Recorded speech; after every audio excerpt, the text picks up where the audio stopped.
New ইয়র্কের Jackson থেকে আপনাদের সঙ্গে আছে আমি খালেদ মহিউদ্দিন। জুলাই সনদ নিয়ে অনৈক্য কাটেনি, নির্বাচন ব্যবস্থা নিয়ে কে কার সঙ্গে যাচ্ছে, কোথায় কে দাঁড়াচ্ছে তা নিয়েও চলছে নানা ধরনের আলোচনা। এর মধ্যে নিবন্ধন পেতে হলে কি করতে হবে, নিবন্ধন ছাড়া একটি রাজনৈতিক দলের আর কি করার থাকে, সেসব নিয়ে কথা বলার জন্য আজ আমাদের সঙ্গে রয়েছেন সুপ্রিম কোর্টের আইনজীবী ও বাংলা ফাউন্ডেশনের প্রধান নির্বাহী কর্মকর্তা অ্যাডভোকেট আবু হায়নার রাজ্জাকী। জনাব রাজ্জাকী, আপনাকে আমাদের অনুষ্ঠানে স্বাগত জানাই। আপনি আমাদেরকে সময় দিয়েছেন, সেজন্য শুভেচ্ছা ও কৃতজ্ঞতা জানবেন। আমাদের সাথে আরো থাকছেন আম জনতার দলের সদস্য সচিব জনাব মোহাম্মদ তারেক রহমান। জনাব মোহাম্মদ তারেক রহমান, আপনাকে আমাদের অনুষ্ঠানে স্বাগত জানাই। আপনি আমাদের সাথে যুক্ত হয়েছেন, সেজন্য শুভেচ্ছা ও কৃতজ্ঞতা। আমি প্রথমেই জনাব তারেক রহমান আপনার কাছে একটু আসতে চাই। আপনি যদি আমাদের একটু, আপনার কাছে আমার কিছু গুচ্ছ প্রশ্ন রয়েছে, এই প্রশ্নগুলির ব্যাপারে আমরা সুপ্রিম কোর্টের আইনজীবী জনাব রাজ্জাকীর কাছ থেকেও একটু জানতে চাইব, কিন্তু প্রথমে আপনার কাছেই জানতে চাই যে গুচ্ছ নম্বর প্রশ্নের মধ্যে প্রথমটি হচ্ছে দলের নিবন্ধন পেতে যে নিয়মতান্ত্রিক প্রক্রিয়া, তা কি সেইটার নির্বাচন কমিশন বলছে সেটা ঘাটতি ছিল এবং ঘাটতি পূরণ করার উদ্যোগ না নিয়ে আপনি অনশন করে প্রেসার দিতে চেয়েছেন। বিষয়টি আমাদের একটু বলবেন যে আসলে দলের নিবন্ধন পেতে যে নিয়মতান্ত্রিক প্রক্রিয়া অনুসরণ করার কথা ছিল তার সবটা আপনি অনুসরণ করেছেন কিনা, জনাব তারেক রহমান? আমি শরীয়তপুরের একটা উদাহরণ দিচ্ছি। শরীয়তপুরে আমাদের দুটা উপজেলায় তদন্ত করে, সর্বশেষ যে তদন্ত হয়, এবং বাকি উপজেলার তদন্ত কেন হলো না, আমরা সেই উপজেলা নির্বাচন অফিসগুলোতে বারবার গেলাম এবং ওইখানে যে সচিব দায়িত্বপ্রাপ্ত ছিল সেই সচিবকে আমরা বললাম যে বাকি উপজেলাগুলোতে তদন্ত হবে না কেন। উনি বারবার বলছিলেন যে হেড অফিস থেকে, মানে নির্বাচন ভবন থেকে যদি চিঠি না আসে তাহলে আমরা কি করব। তো আমরা পরবর্তীতে ঠিকই দেখলাম যে ওই সকল উপজেলাগুলোতে না দেখানো হয়েছে। তো আমরা ওই অফিসগুলোর ছবি এবং এরকম ভাবে আরো অনেকগুলো ক্ষেত্র রয়েছে, যেমন পাবনা রয়েছে, রংপুরে রয়েছে। রংপুরে আমাদের সমস্ত উপজেলাতে তারা একবার নেগেটিভ না সূচক রিপোর্ট দেখিয়েছে, তারপরে দিনাজপুরে সবগুলোতে না সূচক দেখিয়েছে, পাবনাতে সবগুলোতে না সূচক দিয়েছে। যেগুলোর ছবি আছে, যেগুলোতে তারা গিয়েছিল, এখানে কয়েকটা ক্যাটাগরি আছে যে আপনাকে যে না লিখবেন। প্রথমত একটা জিনিস দেখা হয় যে কমিটি আছে কিনা, দ্বিতীয়ত সেখানে অফিসের এক্সিস্টেন্স আছে কিনা, তৃতীয়ত হলো সমর্থক আছে কিনা। সমর্থকের বিষয়টি, সমর্থক ভ্যারিয়েবল চেঞ্জ হয়, এখন সমর্থন করছে, পরবর্তীতে সমর্থন নাও করতে পারে, সে বিএনপিতে যেতে পারে, এনসিপিতে যেতে পারে, জামাতে যেতে পারে, আবার নতুন সদস্য আসতেও পারে। যার ফলে আপডেট তথ্যটা নির্বাচন কমিশন গ্রহণ করে, যে আগে যে তথ্য জমা দেওয়া হয়েছে 6 মাস আগে, 8 মাস আগে, সেটার পরিবর্তে আপডেট একটা ইনফরমেশন দিল, সেটা কিছুটা তারা সহনীয় জায়গায় রাখে। কিন্তু অফিসের অস্তিত্বর জায়গাটা একবারে খুবই ফিক্সড, যেটা থাকতে হবে। তো আমাদের সেই অফিসগুলোর ছবি এগুলো আমরা সবগুলো যখন দিয়েছি, তখন তারা নিজেরাই হতবিহ্বল হয়ে গেছে যে এই জায়গায় তো তারাই গাড়ি নিয়ে, সেখানে পাজেরো গাড়ি নিয়ে নামছে, ভিডিওতে দেখা যাচ্ছে তারা কথা বলতেছে, মুচমুচ করে চানাচুর চাবাচ্ছে, কিন্তু বলতেছে তারা অফিস পায়নি। তো এই বিষয়গুলো আমাদের যখন ধরা পড়ছে তখন আমরা তাদেরকে বললাম। অর্থাৎ আপনার যে নিয়মতান্ত্রিক প্রক্রিয়া অনুসরণ করার কথা ছিল সেই নিয়মতান্ত্রিক প্রক্রিয়া আপনি অনুসরণ করেছেন। আমি এই বিষয়ে বলছি যে নির্বাচন কমিশনের কি কি শর্ত আছে আমাকে পূর্বেই বলা হয়েছে। একটা রাজনৈতিক দল হিসেবে আমি সেই শর্তগুলো কেন পূরণ করার আপ্রাণ চেষ্টা করব না?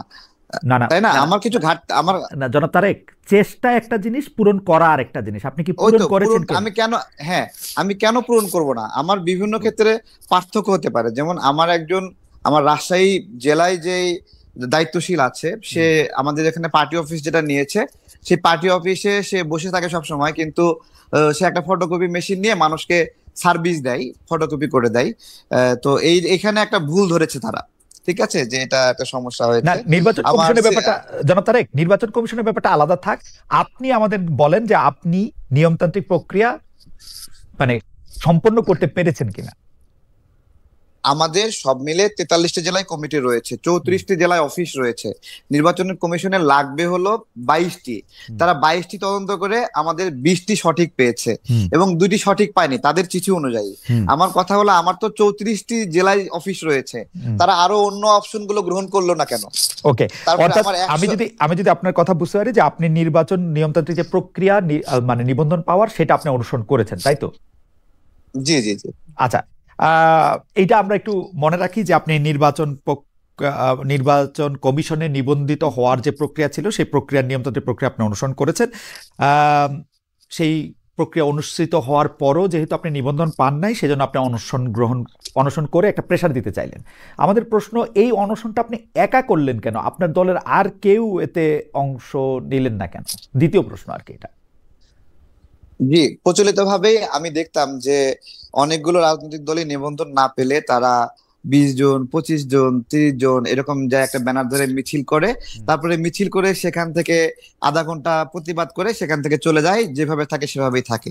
কিন্তু যেহেতু আমি বাংলাদেশের রাজনীতিতে 18 সালের পর থেকেই, 18 সালের কোটা আন্দোলনে আমি একজন ইনিশিয়েটর, এবং এরপরে অনেকগুলো আন্দোলন, অনেকগুলো জায়গায় আমার কাজ করার সুযোগ হয়েছে। আমি আমার স্বার্থ এবং সামর্থ্য অনুযায়ী আমি এটা করেছি। তো সে জায়গা থেকে আমরা রাজনীতিটা করতে চাই, এবং ওই আধা ঘন্টার প্রতিবাদ করে চলে যেতে হবে এটা আমি চাইনি। সেজন্য আমার জায়গা থেকে আমি মনে হয়েছে যে আমি এখানে আমার এমন একটা প্রক্রিয়া খেয়াল করেছি আমি, যে আমাকে বাদ দেওয়ার একটা চেষ্টা ছিল সব জায়গায়। যেখানে সবগুলো উপজেলা একটা জেলার নেগেটিভ রিপোর্ট দিচ্ছে, এটাকে আমাকে ইন্টেনশনাল মনে হয়েছে যে যে আমাকে ছেটে ফেলার একটা সিস্টেম। এবং এখানে আমরা যেন নির্বাচনে, আমাদের কিছু মানুষ নির্বাচনে অংশগ্রহণ করতে চাই, তারা আমাকে বলছে, তারেক ভাই এতদিন ধরে আমরা রাজনীতি করছি, আমরা কি নির্বাচনে অংশ নিতে আপনাকে পারবো না এতদিন। জনাব তারেক, আপনাকে ছেটে ফেলার জন্য সবাই এত উদ্গ্রীব হয়ে চেষ্টা করবে কেমনে? আপনি কি ভোটের মাঠে অনেক বড় ফ্যাক্টর? আমি ভোটের মাঠে অনেক বড় ফ্যাক্টর কিনা জানি না, তবে 2018 সালে কোটা আন্দোলনের যে প্রাইমারি ইনিশিয়েটর ওটা আমার ছিল। 2024 সালে আমাদের সমন্বয়ক ভাইরা যখন আন্দোলনটা বন্ধ করে দিল, সেই সময় রামপুরা অঞ্চলে কিন্তু আমি আমার সাধ্যমতো আমার ভাই বন্ধু রাজনৈতিক সহযোদ্ধা যারা, তাদেরকে নিয়ে আন্দোলনটা রিস্টোর করার চেষ্টা করেছি। কতটুকু পেরেছি আমাদের এটা নাগরিকরা বিবেচনা করবে, ওই অঞ্চলের মানুষরা বিবেচনা করবে। তো এখানে অনেকেরই একটু পেইন লাগে আমাকে মনে হয়। হ্যাঁ, তারা এর এর আমাকে মাথা ব্যথা মনে করে। এর কারণ কি আপনি আসলেই মানে মানে পেইন পেইন দেয়ার একজন লোক, নাকি মানে আপনি একজন প্রতিদ্বন্দ্বী? মানে ব্যাপারটা কিরকম যে না, ধরেন সবাই। আচ্ছা, আচ্ছা, আমার যেহেতু অনেকগুলি গুচ্ছ প্রশ্ন করার কথা, আপনি যদি অনুমতি দেন, আপনি এইটা একটু আমাকে বলেন তো, যে আপনি একটা রাজনৈতিক দলের সদস্য সচিব, কিন্তু একটা দাবি বা একটা প্রেশার করার জন্য অনশন করলেন আপনি একলা, এইটার কারণটা কি আসলে? আচ্ছা, আমি সেটাই বলছিলাম যে আমরা যদি এই পাশে 100 মানুষ থাকতাম, ওই পাশে নির্বাচন কমিশন নিরাপত্তা রক্ষী রাখতো 50 জন, দুই পক্ষ ঠেলাঠেলি করতো অথবা চাপাচাপি করতো। আমি আসলে এভাবে একটা মব ক্রিয়েট হোক আমি চাইনি। আমি চেয়েছি যে আমি একাই এখানে বসবো, যদি রাষ্ট্রের মানে হলো বিবেচনা হয় যে আমার এই বিষয়গুলো পুনর্বিবেচনা করবে, আমার বিষয়গুলো জানার চেষ্টা করবে। আমার কথাগুলো তারা শুনছিল না, আমাকে বাহির থেকে ফিরাই দিচ্ছিল, পিএস এর মাধ্যমে বলে দিচ্ছিল নিবন্ধন নিয়ে কোনো আলোচনা হবে না। আমি খুব অসহায় বোধ করছিলাম যে আমার কথাগুলো শুনবে না কেন। আমি কিছু জায়গায় চ্যালেঞ্জ করতে চাই, আমি তাদের মুখোমুখি বসতে চাই যে কোন জায়গায় তারা নেগেটিভ পাচ্ছে, এবং আমি সেটা সুরাহা করতে চাই। আমার যদি ঘাটতি থাকে, তারা যদি কোনো মিস ইনফরমেশন হয় যে আমাকে আমার অফিসে গিয়ে পাইনি, আমি এই বিষয়গুলো ফেস করতে চাই। আমি রাজনীতির জায়গাটাতে আমি আমার অ্যাক্টিভিজম, আমার আপনি লড়াইটা আপনি চালাইতে যাতে এটা চাই। মব সৃষ্টি না হয়, একটা ইয়া না হয়, সেজন্য আপনি একলা। আপনি হ্যাঁ, এবং আপনি রাষ্ট্রের সুবিবেচনার দিকে দৃষ্টি দিয়েছিলেন। আহ, জি, আহ, এবং দেখুন, ওইখানে আমি যখন বসছিলাম তখন আরো অনেক কয়েকটা সংগঠন আমার দেখা দেখি বসছিল, এবং তারা বিভিন্ন ভাবে মানে হলো দরজা ধাক্কাধাক্কি করেছে, আমার কাছে খারাপ লেগেছে। আচ্ছা, এবং তারা পুলিশের সাথে ধস্তাধস্তি করেছে, এটাও আমার কাছে খারাপ লেগেছে। আমি আমি আমি তাদের প্রতিপক্ষ হতে চাইনি, আমি একটা ন্যায় বিচারের জায়গা থেকে ওকে, বারবার প্রার্থনা করছিলাম যে এখানে কোথাও ভুল হচ্ছে, আপনারা জাজমেন্টটা সঠিকভাবে করেননি। ওকে, তো এটা এটা আমার কাছে, যেহেতু আমাকে অনেক মানুষ মায়া করে, তাই আমার মনে হচ্ছিল যে আমি লড়াইটা নিজের সঙ্গে করি, ওকে। যাতে করে তারা মায়া করে আমার বিষয়টা এটা বিবেচনা করে। আহ, জনাব তারেক রহমান, আপনি এত সুন্দর কথা বলেন, আপনার কথা শুনতেই ইচ্ছা করে, কিন্তু ঘটনা হইতেছে যে আপনি নির্বাচন কমিশনের রাষ্ট্রের যারা কর্তৃপক্ষ তাদের দৃষ্টি আকর্ষণ করতে চাইলেন, কিন্তু আপনি অনশনটা ভাঙলেন হচ্ছে বিএনপি নেতাদের কথায়।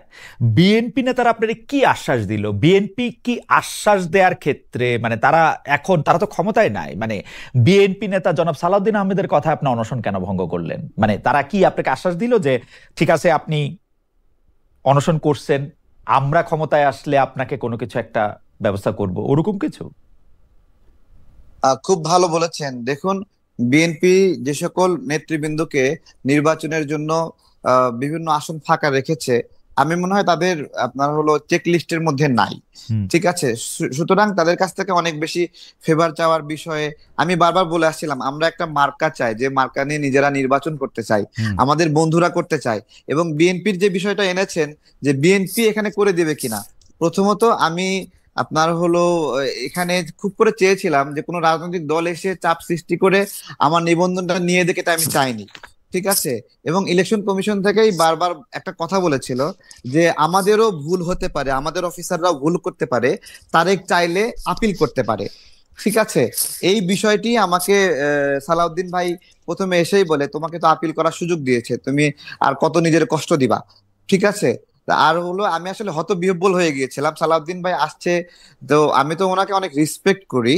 তারপরে রাজনৈতিক কারণে অনেক বিষয়ে আলোচনা পরামর্শ ভাইয়ের সাথে হয়, বড় ভাইয়ের মতো। উনি আসছে, ওনার আশেপাশে যে শক্তিমান মানুষগুলো আছে, তারা মুহূর্তের মধ্যে আমাকে উঠে অ্যাম্বুলেন্সে পুরাই দিল, আমি বুঝে ওঠার আগেই। ওকে, ঠিক আছে।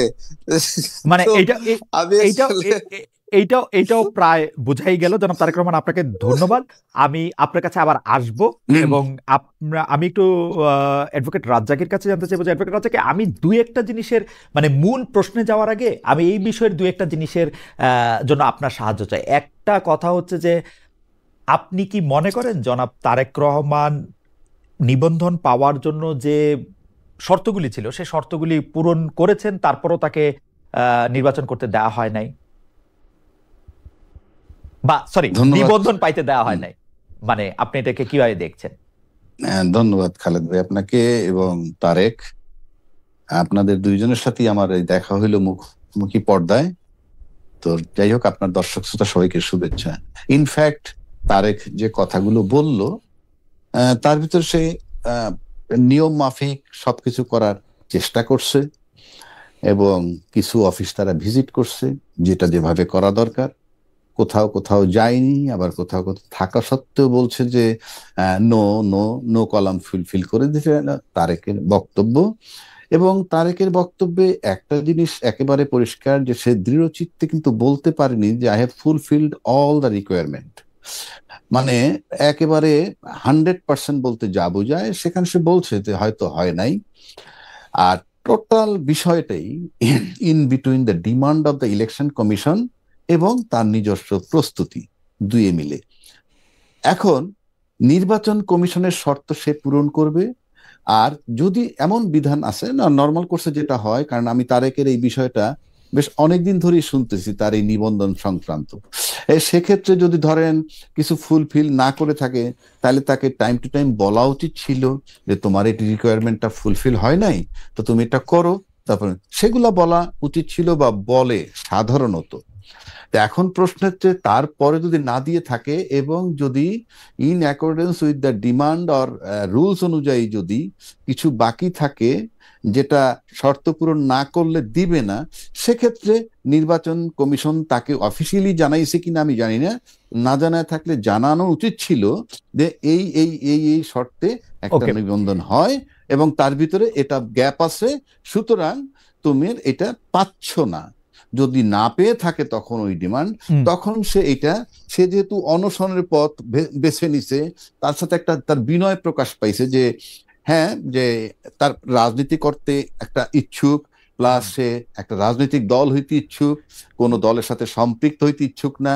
সেক্ষেত্রে সে একটা বিনয়ের একটা মানে বিনয় তৈরি করে পেতে চেয়েছে, সে অনেকটা অ্যাডভোকেট রাজ্জাকি, পেতে আপনি চেয়েছে। তো আপনি তো আমি আপনাকে শুনি, আপনি তো রাজনৈতিক বিশ্লেষকও বটে। আপনার কাছে কি এরকম মনে হয়, যেহেতু জনাব তারেক ক্রমাগতভাবে এনসিপির বিভিন্ন দুর্বলতা, সেটি উনার কাছে প্রমাণ আছে কি প্রমাণ নাই সেটি আমি জানি না, বলে থাকেন, সরকারের সাংঘাতিক সমালোচনা করে থাকেন, জামায়াত ইসলামের এগেনস্টে একটা অবস্থান নিয়ে থাকেন, সেই জন্য কি উনার নিবন্ধনটা ঝুলে গেল? কারণ উনি যেটা তুলনা দেন যে উমুক উমুক পার্টি আসলে উনার চেয়েও কম অফিস নিয়ে কম ইয়ে করে নিবন্ধন পাইলো, আপনার কাছে কি এরকম মনে হয় যে উনি কি আসলে এনসিপির বিরুদ্ধে ওনার একটা অবস্থান, জামায়াতের বিরুদ্ধে একটা অবস্থান, সরকারের বিরুদ্ধে একটা অবস্থান, এইটার কারণে উনি নমিনেশন পায়, মানে সরি এই যে বারবার নমিনেশন বলতেছি, মানে নিবন্ধনটা পাইলেন না, এটা কি মনে হয়?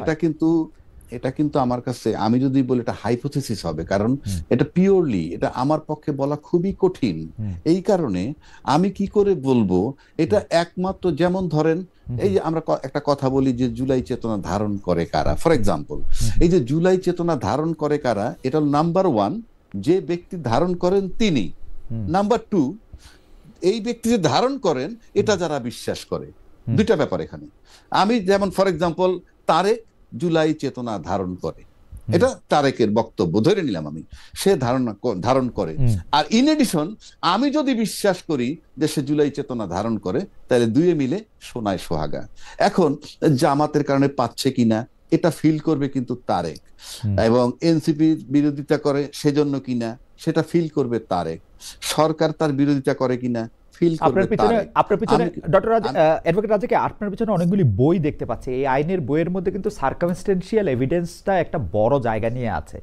আমরা যদি দেখি যে পৃথিবীতে আসলে কোইন্সিডেন্স বলে কিছুই হয় না, মানে এমন যদি হইতো যে তারেক সাহেব আসলে এনসিপির সাথে তার অনেক বন্ধুত্ব, জামায়াতের সাথে তার অনেক ভালো সম্পর্ক, তারপর এটা পাচ্ছে না, তাহলে কিন্তু এই প্রশ্ন আলোচনায় আসতো না। কারণ মানে আমরা তো আসলে সার্কামস্টেন্সে দেখতে পাচ্ছি যে উনি শত্রু ঘোষণা করেছেন এবং উনি এক ধরনের বন্ধুত্ব করেছেন বিএনপির সঙ্গে। এইটাতে মনে হয় না যে এই বন্ধুত্বটার জন্য ওনাকে মূল্য দিতে হচ্ছে? এখন আপনি যদি বলতে চান যে তারেকের সাথে বিএনপির বন্ধুত্ব হয়েছে বলেই কি এনসিপি তার উপরে খেপেছে? হ্যাঁ, আমি এরকম বলতে চাচ্ছি, কারণ উনি অনশন করতেছেন, এনসিপির কেউ তো তাকে দেখতে গেলেও পারতেন, সরকারের কেউ তো তাকে, কিন্তু বিএনপির অনেক বড় বড় নেতৃবৃন্দকে আমরা দেখেছি, আমরা এনসিপি বা জামাত ইসলামকে দেখি নাই। আচ্ছা, তার আগে একটা কথা বলে নি, ওটা ছুটে যাবে। মানে আমি বলছি যে ফাইনালি যদি সে যেহেতু তাকে নিবন্ধন দেয় নাই এ পর্যন্ত, তখন তার উচিত ছিল তাদের কাছ থেকে একটা কিছু আদায় করা, যে আপনি কেন আমাকে দিচ্ছেন না সেটা রিটেন ফর্মে দেন। আপনি যদি সার্কামস্টেন্সিয়াল এভিডেন্সের কথা বলছেন, সে কারণে বলছি যে ওই ডকুমেন্টসটা যদি সে নিয়ে আসতো, তাইলে সবচেয়ে প্রপার ওয়ে ছিল সেই ডকুমেন্টসটাকে চ্যালেঞ্জ করা বিফোর দ্য কোর্ট। যে আমি যতটুকু বুঝছি নির্বাচন কমিশন কিন্তু তাকে পরিষ্কার করে বলেও না লিখিত, এই কারণে দিচ্ছি না, যেটা কোর্টে চ্যালেঞ্জ। ইয়েস, আমি সেটা বলছি, কারণ আমি আপনাকে অতি সম্প্রতি একটা ঘটনা বলি, যে একজনে একটা আর্মস সিজ করছে আমার একটা বন্ধুর, সে রিটায়ার্ড মেজর, এবং তার আর্মসের ব্যাপারে আমরা একটা রিট করছি সেটা ফেরত দেওয়ার জন্য। ইনফ্যাক্ট সেটা পুলিশ নিল তার কাছ থেকে, অত লম্বা তো বলা যাবে না, নিল, যেভাবেই নিল, একটা ঘটনা ঘটছে নিল, এবং অস্ত্র গুলি টুলি ছিল না, নিল। এখন পুলিশ তাকে ফাইনালি বললো, হ্যাঁ আপনার কাগজপত্র নিয়েছেন, দেখে দিয়ে দিব। কাগজপত্র নিয়ে দিল না, গেল এসপির কাছে, গেল ডিসির কাছে, কেউই এখন দিচ্ছে না, কোনো অফিসিয়াল একটা চিঠিও দিচ্ছে না। আবার একটা জব্দ তালিকাও বানাইলো, কি যে এটা পরিত্যক্ত অবস্থায় পাওয়া গেছে, ইত্যাদি ইত্যাদি। ফাইনালি রিটে যেতে হলো, এখন একটা শোকজ দিছে, শোকজ দিলে তারা এসে বলবে, বলার পর যদি স্যাটিসফ্যাক্টরি হয় দিবে, আর স্যাটিসফ্যাক্টরি না হলে দিবে না। আমি সেক্ষেত্রে মনে করি যে এই যে নির্বাচন কমিশন দিচ্ছে না, সেক্ষেত্রে এটা নিয়েও সে ইচ্ছা করলে he can appear before the court if it is a fact. Yes, কেন দিচ্ছে না সেই ডাইরেকশনটা দেন। যে আমি আমার মনে হয় এটা খুবই ভালো একটি পরামর্শ, অ্যাডভোকেট রাজাকে দিয়েছেন, একটা ডাইরেকশন দেন।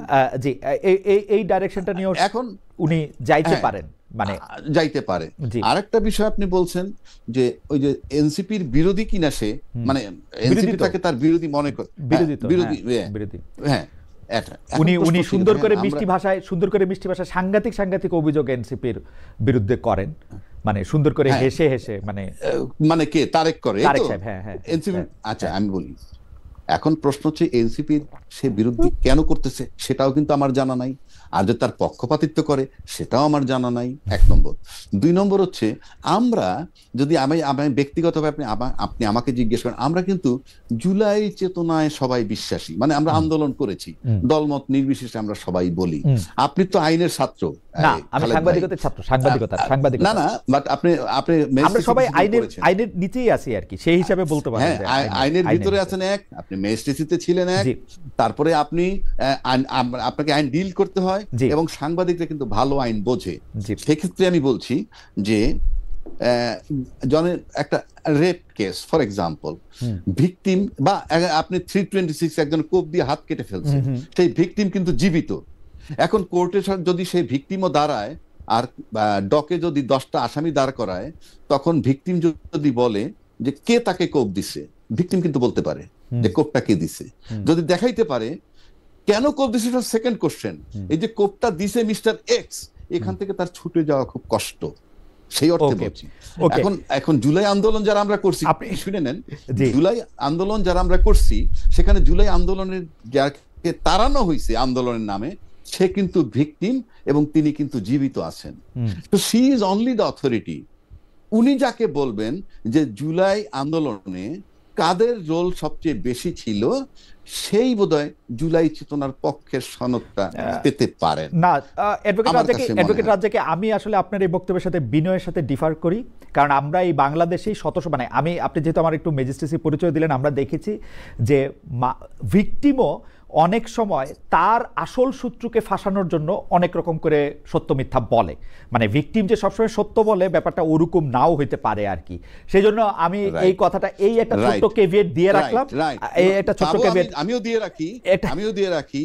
ভিকটিম যখন যেমন 164 স্টেটমেন্ট দিয়ে দেয়, দিলেই কাজ হয় না, বাট প্রাথমিকভাবে ভিকটিমের স্টেটমেন্ট দেওয়ার পর ওটার উপরে জেরা আপনি ক্রিমিনাল লয়ার ছিলেন, ডক্টর অ্যাডভোকেট রাজ্জাকি। 164 এর আসলে আমি বাংলাদেশে 164 এর আধা পয়সা দাম আমার কাছে নাই, কারণ এটা 100 বার আপনি তো না তাহলে আপনি তো ওইভাবে বলেন, তাহলে আপনি বাংলাদেশে রাজনৈতিক নেতাদের কোন কথাটার মানে বিশ্বাস করতে পারবেন, আমি বিটুইন দ্য লাইন্স দিতে পারবেন? আমি বিটুইন দ্য লাইন্স দেখতে চেষ্টা করি, বিটুইন দ্য লাইন্স দেখতে চেষ্টা করি, মানে কোন কথাটা কোন ফার্ম ডিটারমিনেশন নিতে পারেন? ইয়েস, কারণ 53 বছর ধরে আমরা একটা কথা শুনে আসছি, রাজনীতিতে শেষ কথা বলতে কিছু নাই।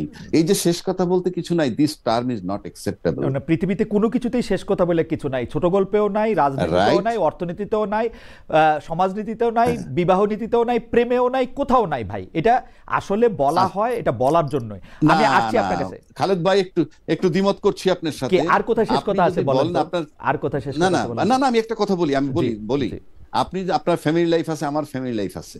দেখা গেল আমার ছেলেকে যদি আমি একটা বিষয় নিয়ে সকালে একরকম কথা বলি, সন্ধ্যা একরকম কথা বলি, পরদিন আর একরকম কথা বলি, আর যদি বলি বাবা শেষ বলতে কিছু নাই, it will not be accepted, simple. সুতরাং আপনি ওইভাবে চর্চা করলে আমি আবার আইনের কাছে যাই। যেমন ধরেন আপনি আপনার উত্তরাধিকারের জন্য উইল করে যান না, সেটা কি শেষ উইল? এই পৃথিবীতে শেষ উইল বলে কিন্তু কিছু নাই, এই পৃথিবীতে শেষ উইল বলে কিন্তু কিছু নাই। আমি বলছি বিধান মোতাবেক করলে সেই উইল থাকে, কিন্তু শেষ উইল বলে কিন্তু কিছু নাই। যাই হোক, হাওয়েভার শেষ উইল বলে কিছু নাই, আমার কাছে শেষ কথা বলেও কিছু নাই সব ক্ষেত্রে। কিন্তু জনাব তারেক, আমি আপনার কাছে আসতে চাই যে জনাব রাজ্জাকি আপনাকে আসলে একটা পথ দেখাইছেন যে আপনাকে আসলে ঠিক কাগজেরও দরকার নাই, কেন তারা কাগজ দিচ্ছেন না সেটাও আপনি চ্যালেঞ্জ করতে পারেন, কিন্তু সেটা অন্য কথা। কিন্তু আমরা কিন্তু আপনাকে দেখি জনাব তারেক রহমান, আপনি খুবই মানে, আমি জানি না আপনার কাছে কতটুকু মানে ফ্যাক্ট থাকে, আপনি ফ্যাক্টে বেস করে কিনা আপনি বলতেছেন, কিন্তু আপনার বলার কথা এরকম বলছেন যে সবাই মিলে হয়তো আপনাকে চাচ্ছে, যে আপনাকে পেইন মনে করতেছে। কিন্তু আমি যদি একটা ছোট্ট উদাহরণ আপনার কাছে জানতে চাই, আপনি যখন অনশন করতেছিলেন, আপনি এই রাষ্ট্রের, এই সরকারের একজন প্রধান ব্যক্তি, যিনি, তাকে আপনি যে ভাষায় আপনি বকাবকি করলেন, গালাগালি করলেন, বা যে ভাষা আপনি তাকে সম্বোধন করলেন, এটা কি ঠিক আছে? মানে is it okay for you জনাব তারেক? জি, অনেক ধন্যবাদ। আমি যখন অনশনে ছিলাম, এটা 134 ঘন্টা, আমি ওই দিন সকালবেলায় আমি অনেকটা নিজের শরীরের উপরে নিয়ন্ত্রণটা অনেকটা হারিয়ে ফেলি, এবং শরীর, মস্তিষ্ক, চিন্তার উপরে। এবং এর ফলে আমি শুধু ডক্টর ইউনূস না, ইলেকশন কমিশনের ব্যক্তিবর্গের বিরুদ্ধেও আমি অনেক রাগারাগি করি। এবং যার ফলে ইলেকশন কমিশনার, তারা তো শুধু চাকরি করেন না, তাদের পরিবারও আছে। সেই পরিবারের মানুষগুলো তাদেরকে জিজ্ঞাসা করেছেন যে কি চাকরি করো, তোমাকে নিয়ে মানুষ সমালোচনা করে। তো সেই পরিবারগুলো অনেক কষ্ট পেয়েছে, এটা আমি বুঝছি। কিন্তু ডক্টর ইউনূস স্যার সহ সামগ্রিকভাবে যে সমালোচনা এসেছে, আমরা জুলাই গণ অভ্যুত্থানে, আমি আপনার অনেকগুলো, এই গণ অভ্যুত্থানে প্রায় 4-5টা মামলার আমি গুরুত্বপূর্ণ আসামি, সেটা অবশ্যই 6-এর মধ্যে সবগুলো আসামিতে 1 নাম্বার আসামিও আছি।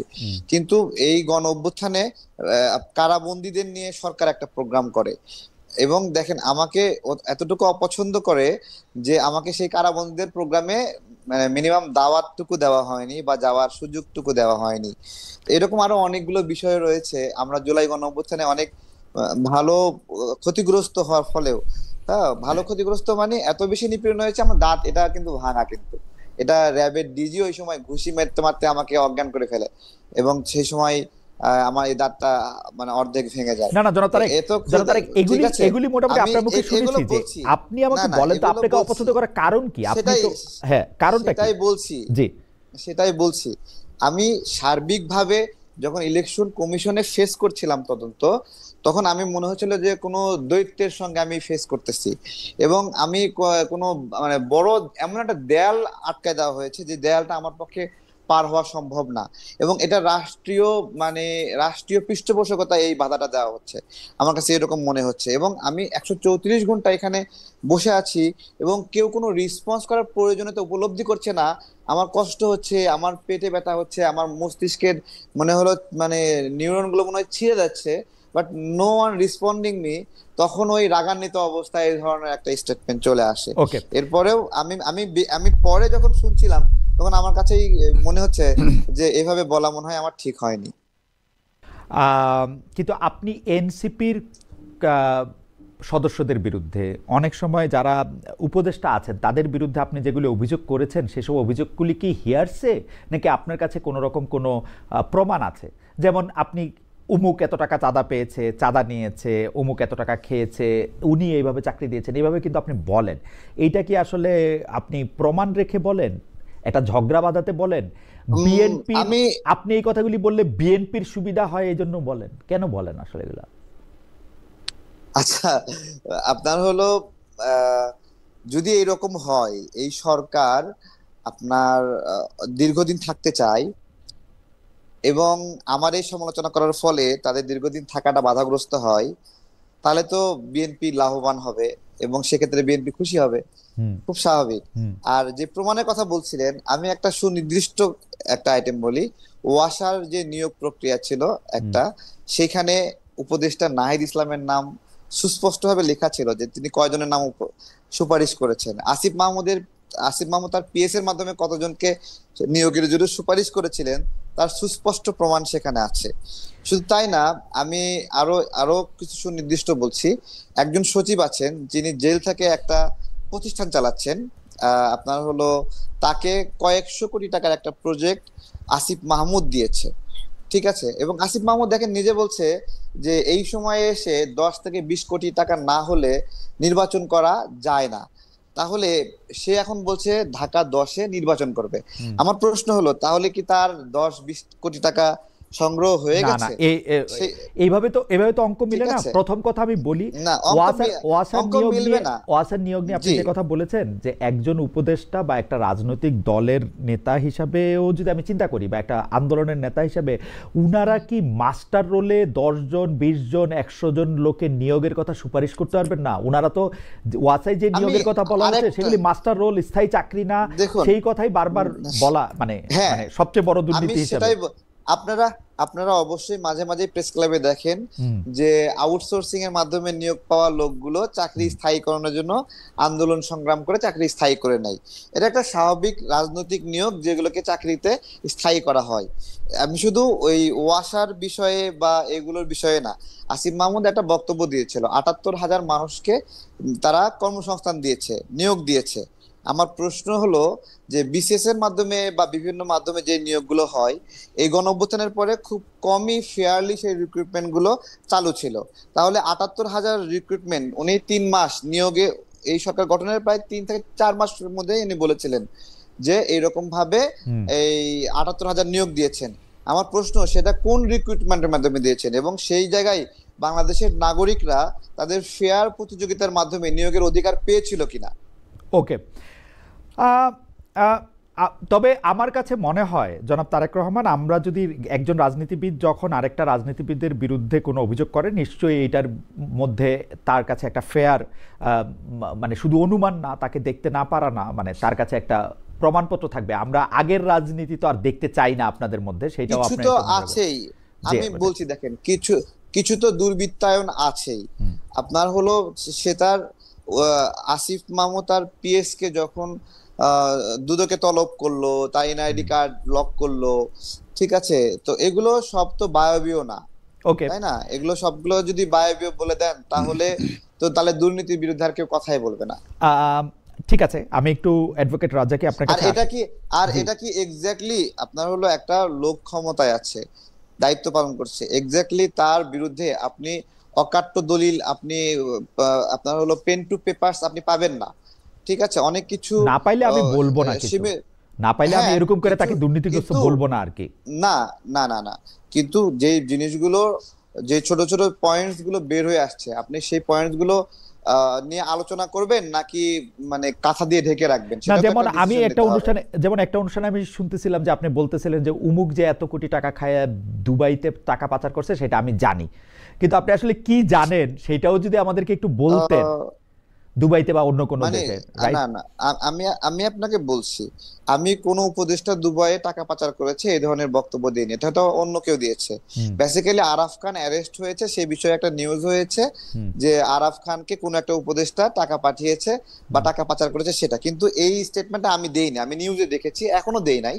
ঠিক আছে, তবে আসিফ মাহমুদ এই গণ অভ্যুত্থানের পর পর দুবাইয়ে যান, হুম। এবং দুবাইয়ে গিয়ে ওখানে আওয়ামী পন্থী অনেকগুলো নেতার সঙ্গে সেখানে বসেন, আহ, তাদের সাথে মিটিং করেন, তাদের কাছ থেকে স্বর্ণেচের উপহার নেন, এবং সেই এই শুভেচ্ছা ফুল নেওয়া দেওয়া এগুলো ছবি আছে, এগুলো ওকে, সামাজিক যোগাযোগ মাধ্যমে অলরেডি ভাইরাল হয়েছে সেই সময়। সামাজিক যোগাযোগ মাধ্যমে তো মানে ঠিক আছে জনাব তারেক রহমান, আমি আপনার কাছে আসবো আবার, আমি অ্যাডভোকেট রাজ্জাকের কাছে একটু যেতে চাই। অ্যাডভোকেট রাজ্জাকি, আপনার কাছে যাওয়ার আগে আমি একটা দর্শকদের কাছে একটা জনমত জরিপ চেয়েছিলাম যে কার্যক্রম নিষিদ্ধ আওয়ামী লীগের ঢাকা লকডাউন নিয়ে কোনো শঙ্কা নেই এমন মন্তব্য করছেন স্বরাষ্ট্র উপদেষ্টা জাহাঙ্গীর আলম চৌধুরী। দর্শকদের কাছে আমরা জানতে চেয়েছিলাম তার কথা আস্থা রাখা যায় কিনা। শতকরা 70% মনে করছেন যে তার কথা আস্থা রাখা যায়, শতকরা 30% মনে করছেন তার কথা আস্থা রাখা যাচ্ছে না। 29,000 দর্শক এখানে ভোট দিয়েছেন।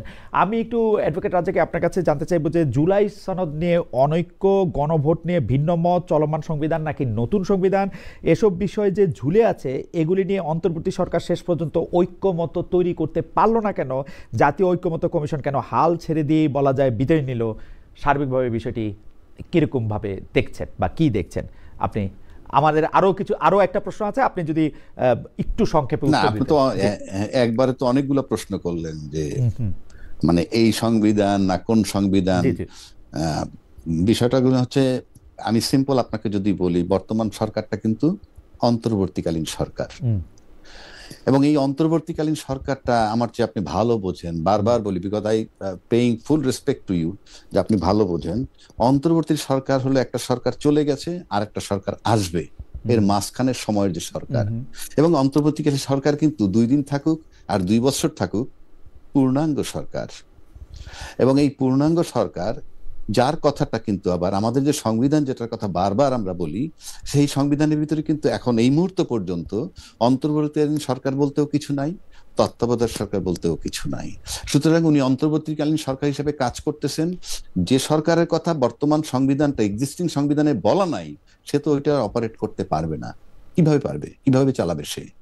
কোনো ওয়ে নাই। হুম। আমরা এখন এখন করব, আসেন, আমরা কেউ এখন করব, পরে ঠিক করে নিব, তাহলে হবে না অন্যান্য বারের মতো? না না, আপনি আপনি আপনি অন্যান্য বার মতো সেটা আরেকটা, সেই ওখানে যে যাবেন ওই পর্যন্ত, হুম আপনি তো পার্লামেন্ট পর্যন্ত যাবেন। হুম এই যে পার্লামেন্ট তো যাবেন, হুম সেটার জন্য আপনার একটা কাগজ হইলেও বানিয়ে নিতে হবে। তারপরে যান, যাওয়ার পর আপনি সংবিধান কি করবেন না করেন পরের কথা। হুম আমি তো ওই সংবিধান, দেখেন খালেদ ভাই, হুম হুম আমি এই কথাগুলো অনেকবার বলতে, যেমন আমরা 3জন এখন কথা বলতেছি, হুম এটা কিন্তু অন এয়ার চলে যাচ্ছে, তাই না? হুম হুম হ্যাঁ, আচ্ছা, এখন আমার রুমে অন্য একটা লোক যে এটার সাথে সংযুক্ত যদি না হইতে পারে, হুম সে কথা বলতে থাকলে তো অনিয়ারে যাবে না। হুম হুম অর্থাৎ অর্থাৎ আপনাকে গাড়িটা চালাইতে হলে গাড়ির ভিতরে ঢুকতে হবে। হুম ওই সংবিধানটা চালাইতে হলে ওই সংবিধান চালানোর অধিকারী একমাত্র নির্বাচিত প্রধানমন্ত্রী। হুম এবং ইউনূস সরকার কিন্তু নির্বাচিত প্রধানমন্ত্রী হিসেবে শপথ নেননি, হুম। উনি অন্তর্বর্তীকালীন সরকার প্রধান হিসেবে আপনি শপথ মনে হচ্ছে যে নিয়েছেন। 106 যথেষ্ট না উনার কার্যক্রম পরিচালনার জন্য? না না, 106-তে বলা হয়েছে কি, 106-তে তাকে বলা হয়েছে যে এরকম একটা সাংবিধানিক শূন্যতা বা হুম একটা সংকট, সেক্ষেত্রে একজন মানে একটা অন্তর্বর্তী সরকার নিয়োগ দেওয়া যেতে পারে, হুম। সেই সুপারিশ। কিন্তু এই নিয়োগ দেওয়ার এবং পর সকল ক্ষেত্রে প্রধান উপদেষ্টা প্রধানমন্ত্রীর স্থলাভিষিক্ত হইবেন? না না, সকাল অন্তর্বর্তীকালীন সরকার প্রধানমন্ত্রীর কি স্থলাভিষিক্ত হবেন বলা আছে? না, এটা তাহলে কি সে, এটা ইমপ্লাইড মিনিং, এটা তো বলা থাকবে। না না, মানে সরকারটা কেমনে চালাবে, আপনি অন্তর্বর্তী, আপনি মিনিং ইন্টারনাল আপনি ধরে নিলে আমি কি করব? হুম আপনি শব্দটা হলো অন্তর্বর্তীকালীন সরকার, হুম। এটার মিনিং আমি সংবিধানের প্রধানমন্ত্রী কিভাবে ধরবো তাকে? কারণ আপনি আর যদি তাকে বলতেছেন যে প্রধানমন্ত্রী ধরি, অন্তর্বর্তীকালীন সরকার পূর্ণাঙ্গ সরকার, সেইভাবে ধরবো। পূর্ণাঙ্গ সরকার, এবং সেই জন্য সে সব সরকার সিদ্ধান্ত প্রধান নিতে লাগবে পারবে। একটা। সরকার না, উনি তো সরকার প্রধান। ওকে, এবং উনি আরেকটা সরকার প্রধান নির্বাচিত হিসেবে, সরকার। উনি সরকার প্রধান হিসেবে প্রধানমন্ত্রীর সকল ক্ষমতা এক্সারসাইজ করবেন, অসুবিধা কি? আমি প্রধানমন্ত্রীর কথা তো আনতেছিই না। ওকে। উনি তো অতি নিছেন অন্তর্বর্তীকালীন সরকারের প্রধান হিসাবে। উনি তো প্রধানমন্ত্রী কিভাবে হবেন? যদি তাকে আপনি প্রধানমন্ত্রী সবাই মিলে বানায় দেন, তাহলে সংবিধানে ঢুকে যাক, 29 সাল পর্যন্ত থাকুক। এটা হবে? না, হবে না। এটা হবে? উনি যখন যেহেতু হবে না, জি, যেহেতু মানে হবে না, উনি পরিষ্কার অন্তর্বর্তীকালীন সরকার, এবং অন্তর্বর্তীকালীন সরকার ওত নিছেন আচ্ছা, অন্তর্বর্তী সরকার হিসাবে। আমার এবং আমার উনি দর্শকদের জন্য, অ্যাডভোকেট রাজা কি, আমার এবং জি। আমার দর্শকদের জন্য আমি এটা একটা ছোট ভাঙা বলি। আপনার কাছে কি মনে হয় যে প্রধান উপদেষ্টা সরকার প্রধান হিসেবে যে পাওয়ার এক্সারসাইজ করেন, এইটা প্রধানমন্ত্রীর চেয়ে কিছু কম? হ্যাঁ, আমি প্রধানমন্ত্রী আনবই তো না, প্রধানমন্ত্রী নাই আমার। তো প্রধান তার উপদেষ্টা সাথে হিসেবে, compare প্রধান করবো উপদেষ্টা হিসাবে উনি যে যে কাজ করতে পারবেন, সেইটা কি উনি জি। সরকার প্রধান হিসাবে উনাকে কোনো কাজ করতে কি উনাকে বার দেওয়া হয় বা কমাই দেওয়া হয় যে না তুমি অন্তর্বর্তীকালীন না, না, সরকারের প্রধান, উনি তুমি এইটা ওনাকে পারবা না? 12 না, উনি 12 দেওয়া হচ্ছে না, কমাও দেওয়া হচ্ছে না, উনি করছেন, এবং উনি যে করছেন সেটা সবাই মেনে নিচ্ছেন। যেমন ধরেন, আপনি ওই সংবিধানে যদি যান, তর্কের খাতিরে বলছি, সংবিধানটায় বলা আছে সংসদ ভেঙে যাওয়ার পর 90 দিনের মধ্যে নির্বাচন। না, এগুলো- কোনো কারণে যদি না হয়, তাহলে আরো 90 দিন, আপনি 180 দিন পাবেন। তাহলে যেদিন নিউজ সাহেব আসলেন, আসার পর যখন উনি বলছিলেন অল্প সংস্কার হলে, সংক্ষেপে বলি, অল্প সংস্কার হলে ডিসেম্বর 25-এর মধ্যে নির্বাচন, আর বেশি সংস্কার হলে জুন 26-এর মধ্যে নির্বাচন, তখন কি আমরা বাংলাদেশের ব্যক্তিরা, রাজনীতিবিদরা কেউ কি প্রশ্ন করছিলাম যে আপনি অতদূর কিভাবে যাবেন? আপনি তো সংবিধান মোতাবেক সর্বোচ্চ 180 দিনের মধ্যে নির্বাচন দিয়ে চলে যাবেন। আমরা কি কেউ ভয়েসটা রেজ করেছিলাম? না, কিন্তু আমার মনে পড়ে না। কিন্তু অ্যাডভোকেট আমার রাজা কি, মনে পড়ে না। আমার কাছে কি মনে হয় ফেব্রুয়ারি 2025-26-এ যখন আমরা নির্বাচন দিব, যখন একটা পার্লামেন্ট আসবে, সেই পার্লামেন্টের মধ্যে আমরা ভূতাপেক্ষ এইটাকে কার্যকর বলবো যে উনাকে এই কয়দিন এই জন্য থাকতে হয়েছিল, এই জন্য এটা সিদ্ধ, এবং এটা সংবিধানে কোনো সেটাকে অসুবিধা আমি দেখি না। আজ ঠিক আছে, আপনার তর্কের খাতিরে আপনাকে আমি আপনার জবাবটা দিচ্ছি। জি। আমরা তো এটা জুলাই সনদ করেছিলাম, তাই না? জুলাই সনদ, আরে সরি, জুলাই সনদ না, জুলাই ঘোষণাপত্র। রাইট। জুলাই ঘোষণাপত্র, আমি এটা বারবার বলে আসছি, এখনো বলছি আপনার সামনে, জুলাই ঘোষণাপত্র যেটা আমরা করলাম, সেটার ভিতরে তো এই সরকার আমরা একটা মেয়াদ দেই নাই। দেই নেই তো। আমরা তো দিতে পারতাম যে এই সরকারের মেয়াদ 8ই আগস্ট 2024 থেকে 30 জুন 2026 পর্যন্ত হবে, নাম্বার 1। নাম্বার 2, এর ভিতরে উনি একটা ইলেকশন কমিশন নিয়োগ দিবেন।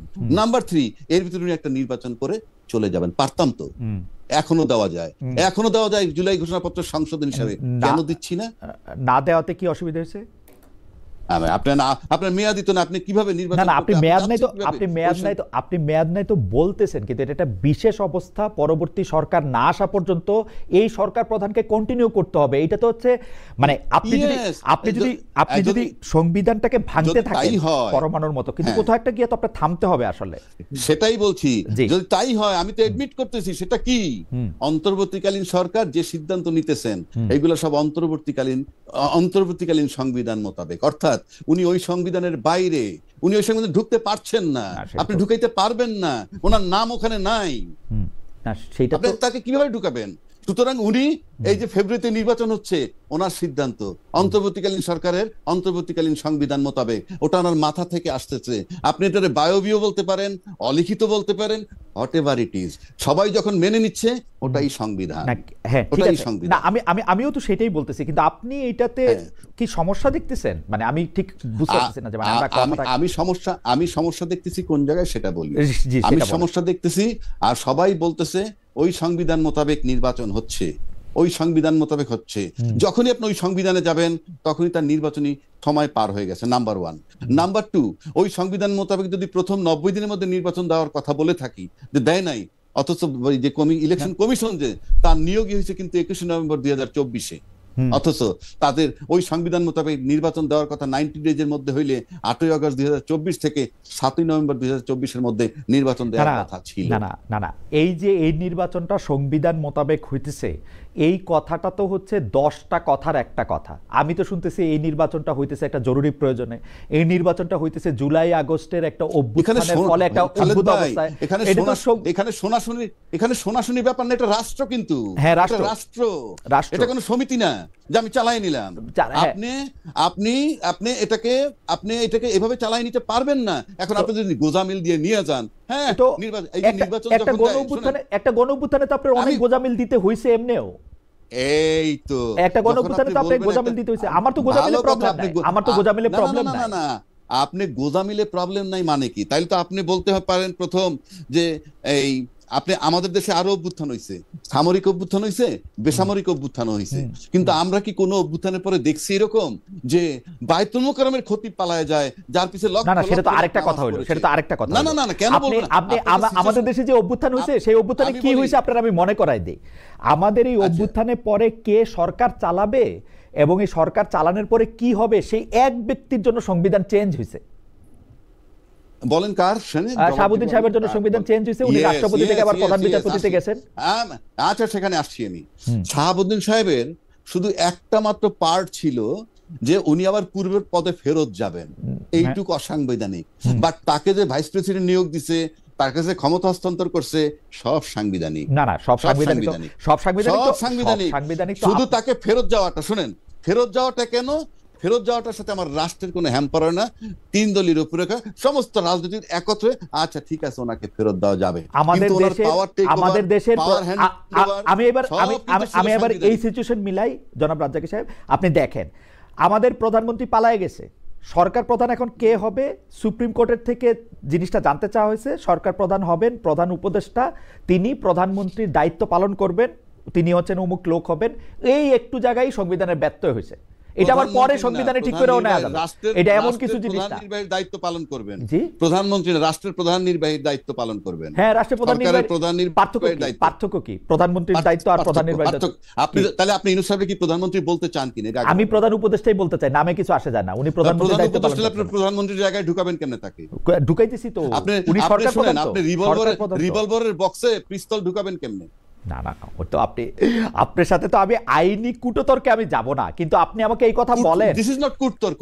আপনি আমাকে বলেন, আমি তো একটা সরল প্রশ্ন করছি যে সরকার প্রধান হিসেবে ডক্টর ইউনূস সাহেবের ক্ষমতা কোন প্রধানমন্ত্রী থেকে কম কিনা?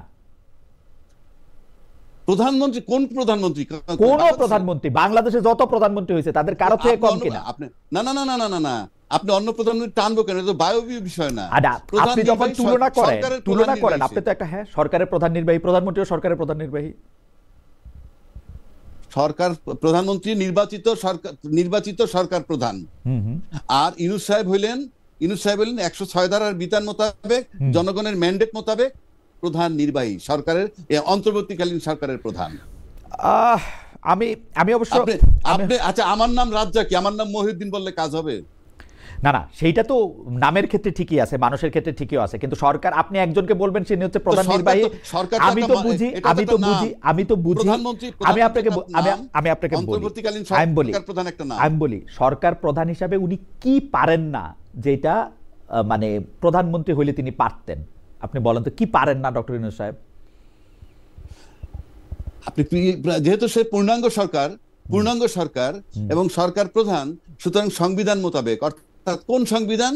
অন্তর্বর্তীকালীন সরকারের প্রধান, অন্তর্বর্তীকালীন সরকারের সংবিধান মোতাবেক উনি ওনার মতো সব পারেন, যে কারণে উনি 26 ফেব্রুয়ারি নির্বাচন নিতে পারছেন এবং সবাই মেনে নিতে বাধ্য হয়েছে। আমার মনে হয় আলোচনাটা এখানে টু বি কন্টিনিউড রাখতে পারেনি যে 90 দিন বা 180 দিনের মধ্যে নির্বাচন করতে হবে। ওকে, এটা কেউ বলতে পারেনি। ওকে, আমরা টু বি কন্টিনিউড আলোচনাটা, আপনি এখন যদি এইটা একটু বলতেন ছোট করে, যে জাতীয় ঐক্যমত্য কমিশনকে কি আপনার কাছে মনে হয়েছে হাল ছেড়ে দিয়েই বিদায় নিল? মানে জাতীয় ঐক্যমত্য কমিশন আসলে ঐক্যমত্য প্রতিষ্ঠা করতে পারলো কিনা? জাতীয় ঐক্যমত্য কমিশন যেটুকু করেছে আমি দেখেছি, সেখানে বলা হয়েছে এরকম যে ফাইনের যেদিন স্বাক্ষর হলো, স্বাক্ষরের পর আমরা এটাও শুনেছি যে সরকার প্রতারণা করেছে কোন রাজনৈতিক দলের সাথে, এ কথাও শুনেছি। আবার ঐক্যমত্য কমিশন নোট অফ ডিসেন্ট সহ সমস্ত একটা মতামত দিয়ে গেছে সরকারের কাছে। মিন্স ঐক্যমত্য কমিশনের প্রধান যে একই ব্যক্তি, ঐক্যমত্য কমিশনের প্রধানও এবং আবার সরকারের প্রধান নির্বাহী। সুতরাং এইটা যখন তার কাছে দিয়ে দিচ্ছে, তখন ঐক্যমত্য কমিশনের দায়িত্ব শেষ হয়ে গেছে। তারপরে তারা চলে গেছে, এখন কি দায়িত্ব শেষ করে চলে গেছে, না ঘুরতে গেছে, না আবার আসবে, সেটা তাদের ব্যাপার, কিন্তু তাদের দায়িত্ব শেষ করেছে। এখন আসেন, দায়িত্ব শেষ করার পর যখন একটা প্রশ্ন আসলো যে নোট অফ ডিসেন্ট যেগুলো ছিল এগুলা পরে ছিল না, এই যে তাকে প্রতারণা বলা হয়েছে, সরকারকে বলুক, এটা তারা বলতে পারে, কিন্তু এখানে একটা প্রশ্ন আছে। ঐক্যমত্য কমিশন যখন কমিশনরে যখন প্রতারক বলা হইলো, সরকারকে প্রতারক বলা হইলো, তখন কি করবে সে? তখন সরকার দুইটা অপশন বেছে নিল। দুইটা অপশন মানে কি, যে আমি তাহলে আপনাদেরকে আরেকটা সুযোগ দিচ্ছি। আপনার কেউ কেউ বলছে এটাকে আলটিমেটাম যদি ধরে, সেটা তাদের, এই যে ধরার ব্যাপারটা যার যার, উনি বলছেন আপনার একটা সিদ্ধান্ত দেন, না দিলে ফাইনালি সরকার সিদ্ধান্ত দিবে। এখন পাশাপাশি আমার আরেকটা প্রশ্ন হচ্ছে যে আমরা যখন রাজনৈতিক বড় দলগুলো যখন সব কথা তোলে যে সরকার প্রতারণা করছে তাদের সাথে, এই খোলা আকাশের নিচে 18 কোটি লোকের প্রেজেন্সে সোশ্যাল মিডিয়ায় দেখেছে প্রতারণা করেছে, তো যে সরকার প্রতারণা করে সেই সরকারের অধীনে নির্বাচনে গেলে সে যে নির্বাচনের ভিতরে প্রতারণা করবে না তার কি নিশ্চয়তা আছে? তো আমার সাথে যখন ওপেন প্রতারণা করলো, তখন আমি মনে করি প্রতারক সরকারের অধীনে নির্বাচনেই তো যাওয়া উচিত না। মানে আর কি অপশন আছে যে এখন নির্বাচনে না গেলে প্রতারক সরকারের অধীনে নির্বাচন না গিয়া কি অপশন আছে সেটা তো অন্য কথা। প্রতারক সরকারকে কোন আরো 2 বছর থাকতে দেওয়া উচিত, তাই না? আমি একদিনও না, সরাই দিতে হবে তাকে। সরাই দিয়ে আপনি সরকার কই পাবেন? সবই তো সব। তাইলে আমাদের দায়িত্ব কি ছিল? 7টা মাস যখন আমরা একে একে বসলাম, 100% ব্যর্থ সরকার, এনজিও সরকার, তাকে দিয়ে কোনো কাজে লাগবে না, আমাদের ব্যর্থ। কিন্তু আমরা কি ঐক্যমত্যে যেতে পেরেছিলাম? না, আমাদের কাছে সরকার ব্যর্থ হইতে পারে, কিন্তু সেইটাই আমাদের কাছে বেস্ট চয়েস ছিল আসলে সেই মুহূর্তে। আমাদের কোনো উপায় ছিল না, কারণ হচ্ছে যে একটা দেশের সরকার পালায় গেছে, আমাদের কোনো উপায় ছিল না। ডক্টর ইউনূস আমাদের একমাত্র উপায়। ইয়েস, এই সরকার যে আমাদের কাছে বেস্ট অপশন ছিল, এবং এই সরকার যে একেবারেই গ্রহণযোগ্য নয়, এই দুইটার মেয়াদ কখন বুঝলাম আমাদের বেস্ট অপশন? কখন বুঝলাম যে এটা আমাদের বেস্ট অপশন, এবং কখন বুঝলাম এই সরকার আমাদের কিন্তু অযোগ্য? আমরা মনে করছি এই সরকার আমাদের বেস্ট অপশন ছিল, পাশাপাশি আমরা এও মনে করছি এই সরকারকে ইলেকশন দিতে হবে, এবং এই সরকার ইলেকশন দিতে সময় নিজে ইলেকশনে দাঁড়াবে না, এটুকুই আমাদের চাওয়া ছিল। কারণ শেখ হাসিনা গত কয়েক বছর ইলেকশন করছে, নিজে ইলেকশনে দাঁড়ায়, তার জন্য ইলেকশন সুষ্ঠু হয় নাই। আমরা এরকম একটা সরকার চাইছিলাম যে নিজে ইলেকশনে দাঁড়াবে না, দাঁড়ায় একটা ইলেকশন দিবে। আমরা বিভিন্ন রকম ওকালতি পেঁচে পড়ছি, আজকে এইটা কালকে সেইটা, ইলেকশন বারবার পিছায় গেছে, এটা আমরা চাই নাই। এই হচ্ছে সহজ হিসাব। এটা পড়লো কিভাবে? আচ্ছা, আপনি যদি মহিউদ্দিন ভাই প্রতারিত হন আমার কাছ থেকে, হ্যাঁ না, আমি প্রতারিত শব্দটা ইউজ করব না, আমি বলবো যে অযোগ্যতা, অসমানতা। হ্যাঁ, আমি তারেক সাহেবের কাছে আসবো। জি, হ্যাঁ, আমরা বলি, তারেক যদি আমার কাছে প্রতারিত হয়, কথার কথা বলছি, প্রতারিত হইলে এটা কি তার কোয়ালিটি যে আমাকে প্রতারণা করছে রাজ্জাকি সাহেব, নাকি ডিসকোয়ালিফিকেশন? আপনি বুঝতে পারবেন না কেন যে আপনার সাথে প্রতারিত হচ্ছে? না, আমি বুঝতে পারি না তা কিন্তু না, মানে আমি প্রতারিত হইলে আমি বুঝতে পারতাম, কিন্তু প্রতারণা শব্দটা আপনি ব্যবহার করতেছেন, আমি ব্যবহার করতেছি না। তারেক সাহেব কি ব্যবহার করতেছে, তারেক সাহেব কি করতেছে সেটা তারেক সাহেবের কাছে একটু জানি। জনাব তারেক, আপনি এই তারেক সাহেবকে আমি বলছি। হ্যাঁ জি, জনাব তারেকের কাছে একটু শুনি। জনাব তারেক এখানে বলতে চাইতেছিলেন, জনাব তারেক আপনি বলেন। জি জি, আমরা দেখেন, আমরা তো ভোটাধিকারের জন্য লড়াই করেছি শেখ হাসিনার সময়ে, যে আমাদের এটা হচ্ছে না। যিনি সরকারে থাকবেন তিনি আবার এমপি নির্বাচনে যাবেন, এবং তিনি সরকারে থেকেই তিনি নির্বাচনের আয়োজক এবং তিনি এমপি প্রার্থী। এটাই তো সমস্যা ছিল। তো এই কাজটা তো এই সরকারও করছে, তারা নিজেরাই এমপি হওয়ার জন্য খায়েশ জ্ঞাপন করছে, এবং এখানে বিএনপি করছে না। তো জনাব তারেক, আপনি খায়েশ জ্ঞাপন করছে না তো? না, ওনারা পদত্যাগ করে নির্বাচন করবেন। আমরা তো শেখ হাসিনাকে, যেমন আমার মনে আছে, আমি শেখ হাসিনাকে বলছিলাম যে আপনি চেয়ারটা ছাইরে নির্বাচন করেন, দরকার হলে শেখ রেহানাকে প্রধান নির্বাচন কমিশনার বানান। ওইটাও উনি করেন নাই, কিন্তু প্রধানমন্ত্রী থেকে ইলেকশন করছে। কিন্তু আপনি মনে করে থাকেন? একটু বলি না, দেখুন, আপনার এই সরকার গঠিত হওয়ার সময় বিএনপি করা একটা লোক কেন এই সরকারে অংশ হয়নি, বা জামাত করা একটা লোক সরাসরি এই সরকারে কেন পার্ট হয়নি? ঠিক একইভাবে যারা এই যে ছাত্র উপদেষ্টারা আছে, আপনি বলতে পারেন জুলাই গণঅভ্যুত্থানের কারণে তাদেরকে এখানে সুযোগ দিতে হবে, কিন্তু তারা তো ওই ধরনের একটা কমিটমেন্টেই ছিল। বা আমাদের কোনো ইন্টারিম গভর্নমেন্ট, তত্ত্বাবধায়ক সরকার, তারা কি কোনো উপদেষ্টা কখনো নির্বাচন করতে চেয়েছে? বা এখানে ধরেন আসিফ মাহমুদের ক্ষেত্রে আপনি মেনে নিচ্ছেন, নাহিদের ক্ষেত্রে মেনে নিচ্ছেন, অথবা বিএনপি জুলাই স্পিরিটকে ধারণ করার জন্য বলতে চান না, ছেলে 2-3টা নির্বাচন করবে, করুক, বাট এটা তো একটা নীতি বহির্ভূত কাজ। ওইখানে যদি সাখাওয়াত সাহেব সাহেব অথবা আসিফ নজরুল স্যার যদি বলে আমি পদত্যাগ করে নির্বাচন করব, অথবা প্রধান উপদেষ্টা যদি বলে আমি পদত্যাগ করে নির্বাচন করব, ঠিক আছে, সেগুলো কতটুকু মানানসই? আপনি ক্যাটাগরি করে ফেলছেন যে অল্প বয়স্ক উপদেষ্টা হলে সে নির্বাচন করতে পারবে, আর বেশি বয়স্ক উপদেষ্টা হলে সে না নির্বাচন না না করতে না, পারবে না। এটা আসলে জনাব তারেক, হুম। আমি একটা কথা বলি, বাংলাদেশের মানুষ নির্বাচনে অংশগ্রহণ করতে পারবে না, বাংলাদেশের যে কোনো মানুষ, এই দাবি কিন্তু আমরা কখনো করি নাই। আমরা বরাবর দাবি করছি আপনি ইলেকশন করেন, চেয়ার ছেড়ে দিয়ে ইলেকশন করেন। এখন জনাব আসিফ মোহাম্মদ সজীব না, ভুঁইয়া হোক আমার আর ডক্টর আমার মোহাম্মদ ইউনূস প্রশ্ন হোক, ওখানে ওনারা না। যদি চেয়ার না ছেড়ে না দিয়ে ইলেকশন করেন, আপনি তাদেরকে না কেন না দোষ না দিবেন? চেয়ার ছেড়ে না দিয়ে না ইলেকশন করবে শুনেন, তো। শুনেন, এই সরকারটা আসলে ওই আপনার কোনো রাজনৈতিক সরকার হিসেবে রাজনৈতিক প্রতিনিধিরা এই সরকারটা গঠন করেনি। যারা রাজনীতি করবে তারা এখন যদি এই জায়গাতে, এবং সে যদি দেখেন সে রাজনীতি করার উদ্দেশ্যে নিজ এলাকায় আপনার হলো বড় একটা বাজেট নিচ্ছে, এবং এটা এটা নির্বাচনের আগে সে মহান হওয়ার চেষ্টা করতেছে সরকারি টাকা দিয়ে, সরকারি টাকা খরচ করে। এগুলোকে আপনি পজিটিভলি নিতে পারেন, কিন্তু আমি নিতে পারছি না। আমাদের জনাব তারেক ethics রহমান, বলে। আপনার আমি ব্যাপারটা বলি। ধরেন আপনি বিএনপির ভারপ্রাপ্ত চেয়ারপারসন তারেক রহমান, যিনি এখন প্রধানমন্ত্রী আছেন, 5 বছর আপনি প্রধানমন্ত্রী আছেন, 5 বছর প্রধানমন্ত্রী থেকে বাংলাদেশের অনেকগুলি জায়গায় আপনি অনেকগুলি উন্নয়নের কাজ করছেন, কাজ করাইছেন। তার মানে কি জনগণ আপনাকে ভোট দিবে? এটা আপনার মানে এটা আপনার পাওনা হয়ে গেছে ভোট? না না, তো আমি আপনি আপনাকে চেয়ার বলি, ছেড়ে ইলেকশন জনগণকে করবেন, ভোট দেওয়া। চেয়ার ছেড়ে জনগণের কাতারে নেমে না না, ইলেকশন করবেন, সেটা তো আপনি চেয়ার যে কোনো সময় দেখেন, করতে পারেন। দেখেন, অন্তর্বর্তীকালীন সরকারের কোনো উপদেষ্টা বা তত্ত্বাবধায়ক সরকারের কোনো উপদেষ্টা যখন চেয়ার ছেড়ে নির্বাচন করতে চাইবে, হুম। তা এবং তার আগে সরকারের পক্ষ থেকে তার এলাকায় স্পেশাল বাজেট দেওয়া হবে, এগুলো এগুলো এথিক্স এর মধ্যে যায় না। আমি আমি মনে করি যায় না। না ঠিক না, আছে? কিন্তু কিন্তু আমরা কিন্তু গত 15 বছর, 17 বছর, 21 বছরের সবকিছু আমরা ভুলে যেতেছি। আমরা কিন্তু না, শেখ ভুলে হাসিনাকে যাচ্ছি বলছিলাম যে আমরা। আপনি প্রধান নির্বাহীর চেয়ার ছাড়েন, ছাইরা আপনি ইলেকশন করেন। একটাই দাবি ছিল আমাদের গত 15 বছরে, যে আপনি ছাইরা ইলেকশন করেন, কারণ আপনি থাইকা হ্যাঁ, ইলেকশন করলে আপনি কি কিন্তু করেন এটা আমরা ধরেন, দেখতে পাচ্ছি। না না না না, আমি বলছি, হ্যাঁ। দেখেন, এটা এটা হলো মানে প্রচলিত রাজনৈতিক সরকার না। এখানে যে মানুষগুলো আসছে, এটা একটা সামাজিক চুক্তি ছিল ওই সময়েই, যে অন্তর্বর্তীকালীন সরকারের উপদেষ্টারা নির্বাচনে অংশগ্রহণ করবে না। এরকম একটা বলা বলি ছিল, এবং এই ধরনের একটা প্রজ্ঞাপন হওয়ার কথা ছিল, কিন্তু এটা তাদের মধ্যে বিরোধিতার কারণে এই প্রজ্ঞাপনটা আর হয়নি, যে এই অন্তর্বর্তীকালীন আমার মনে সরকার হয় যে ঠিকই নীতিমালায় জনাব চলবে। তারেক, আমরা যে বিষয়টা নিয়ে তর্ক করতেছি, আমার মনে হয় আপনি ঠান্ডা মাথায় ভাইবা দেখবেন, অন্তর্বর্তীকালীন সরকারের উপদেষ্টারা জি জি। নির্বাচনে অংশগ্রহণ করবে না আসলে। জনাব আসিফ মোহাম্মদ সজীব ভুঁইয়া যেই মুহূর্তে পদত্যাগ করবেন, তিনি আর অন্তর্বর্তী সরকারের উপদেষ্টা থাকবেন না আসলে। তাকে বিচারের আওতায় আনা উচিত, তার অর্থনৈতিক ব্যবস্থাপনা দুদক দিয়ে তদন্ত সেইটা করা আপনি উচিত। আলাদা তাকে আলাপ তো- করেন, আপনি না, 100 না, বার না, বিচার না। করেন তার। নির্বাচন তো দূরের কথা, নির্বাচন তো দূরের কথা, সে এই আগ্রহ পোষণ করার সঙ্গে সঙ্গে তাকে বহিষ্কার করা উচিত ছিল। এবং সে কেন এই আগ্রহ পোষণ করছে, এবং এই আগ্রহের কারণে সে কত টাকা দুর্নীতি করেছে এই প্রস্তুতি না না, নেওয়ার জন্য, সেই সেইটা বিষয়ে তদন্ত হওয়া উচিত ছিল। আপনিও একটা প্রাইভেট পার্সন হিসেবে আপনি তার বিরুদ্ধে, যদি আপনার কোনো ক্ষোভ থাকে, লুকাস স্ট্যান্ডাই থাকে, আপনি রাজ্জাক সাহেবকে সঙ্গে না, নিয়ে লুকাস স্ট্যান্ড না, এটা কোনো সুযোগ নাই। আপনার কোনো লুকাস এখন স্ট্যান্ড নাই, এখন এই উনি চুরি ধরেন, করবে, কেউ এটার মধ্যে ইয়া হবে আমি না।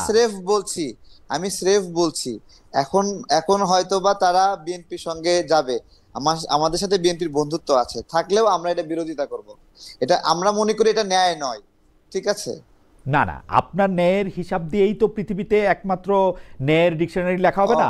ন্যায় তো নানা ধরনের হইতে কোন পারে। উপদেষ্টা কখনোই নির্বাচন করেনি। উপদেষ্টার নির্বাচন করবে না জনাব তারেক, উপদেষ্টার নির্বাচন করবেন না। উনি যখন পদ ছেড়ে দিবেন, তখন তিনি আর উপদেষ্টা থাকবেন না। পদ ছাড়লেও করতে পারবেন না, পদ কেন? ছাড়লেও কেন? কখনো কেন? করেননি। কেন করেননি। করেন নাই? মানে তো আপনি এই অনুরূপ সরকার তো বাংলাদেশে আমরা তো বলতে হাইকোর্টের পারি। হাইকোর্টের বিচারকরা চেয়ার থেকে নেমে ইলেকশন করছে জনাব তারেক রহমান। না না না না, তারপরে এই যে অ্যাটর্নি জেনারেল একটা লোভনীয় পদে আছেন, উনিও নির্বাচনে আমার কাছে মনে আগ্রহ হয় যে দেখাচ্ছেন। বাংলাদেশের না, সব না, অ্যাটর্নি এগুলো জেনারেলের উচিত না। নির্বাচন এগুলো- করে আসা উচিত, আমার কাছে এটা মনে হয়। এটা এর আগেও আসছে, না। এরপরও আসছে। আমি মনে করছি এই ধরনের সুবিধাজনক পদে অন্তর্বর্তীকালীন সরকারের থেকে হুম। এটা উচিত না। না, না, সেটা আপনি- এটা উচিত না। সেটা এটা আপনি কোনো মনে দলের করছেন। কোনো দলের সমর্থনে থাকলেই সেটা ওকে, ন্যায্য হয়ে যাবে। আপনার জন্য বিএনপি আপনার ঠিক জন্য আছে। আপনার জন্য আমার যে প্রশ্ন ছিল, সেই প্রশ্নটা যদি একটু অ্যাড্রেস করেন। আপনারা যারা নতুন রাজনীতি করতে চান, রাষ্ট্র সংস্কার, রাষ্ট্র মেরামতের জন্য গত 7-8 বছর ধরে আপনার সাথে আমার কথা হচ্ছিল। আপনি 2016 সালে আপনি কুমিল্লা বিশ্ববিদ্যালয় থেকে সর্বোচ্চ স্নাতকোত্তর পর্যায়ে ডিগ্রি নিয়েছেন। তারপর থেকে এই 7-8 বছর ধরে আপনি আন্দোলন সংগ্রামে আছেন, রাজনীতি করছেন। রাজনৈতিক সংগঠন পরিচালনা খরচ, কর্মসূচির অর্থসংস্থান নিয়ে আমি সবাইকেই প্রশ্ন করে থাকি। আপনার ক্ষেত্রে আপনি যদি একটু বলতেন যে আপনার দলটা আসলে আপনি কিভাবে এই ব্যয় নির্বাহ করেন, বা এইটার আদৌ কোনো ব্যয় আছে কিনা, আপনি নির্বাচন করলেও বা এই ব্যয়টা কোত্থেকে আসবে, জনাব তারেক রহমান?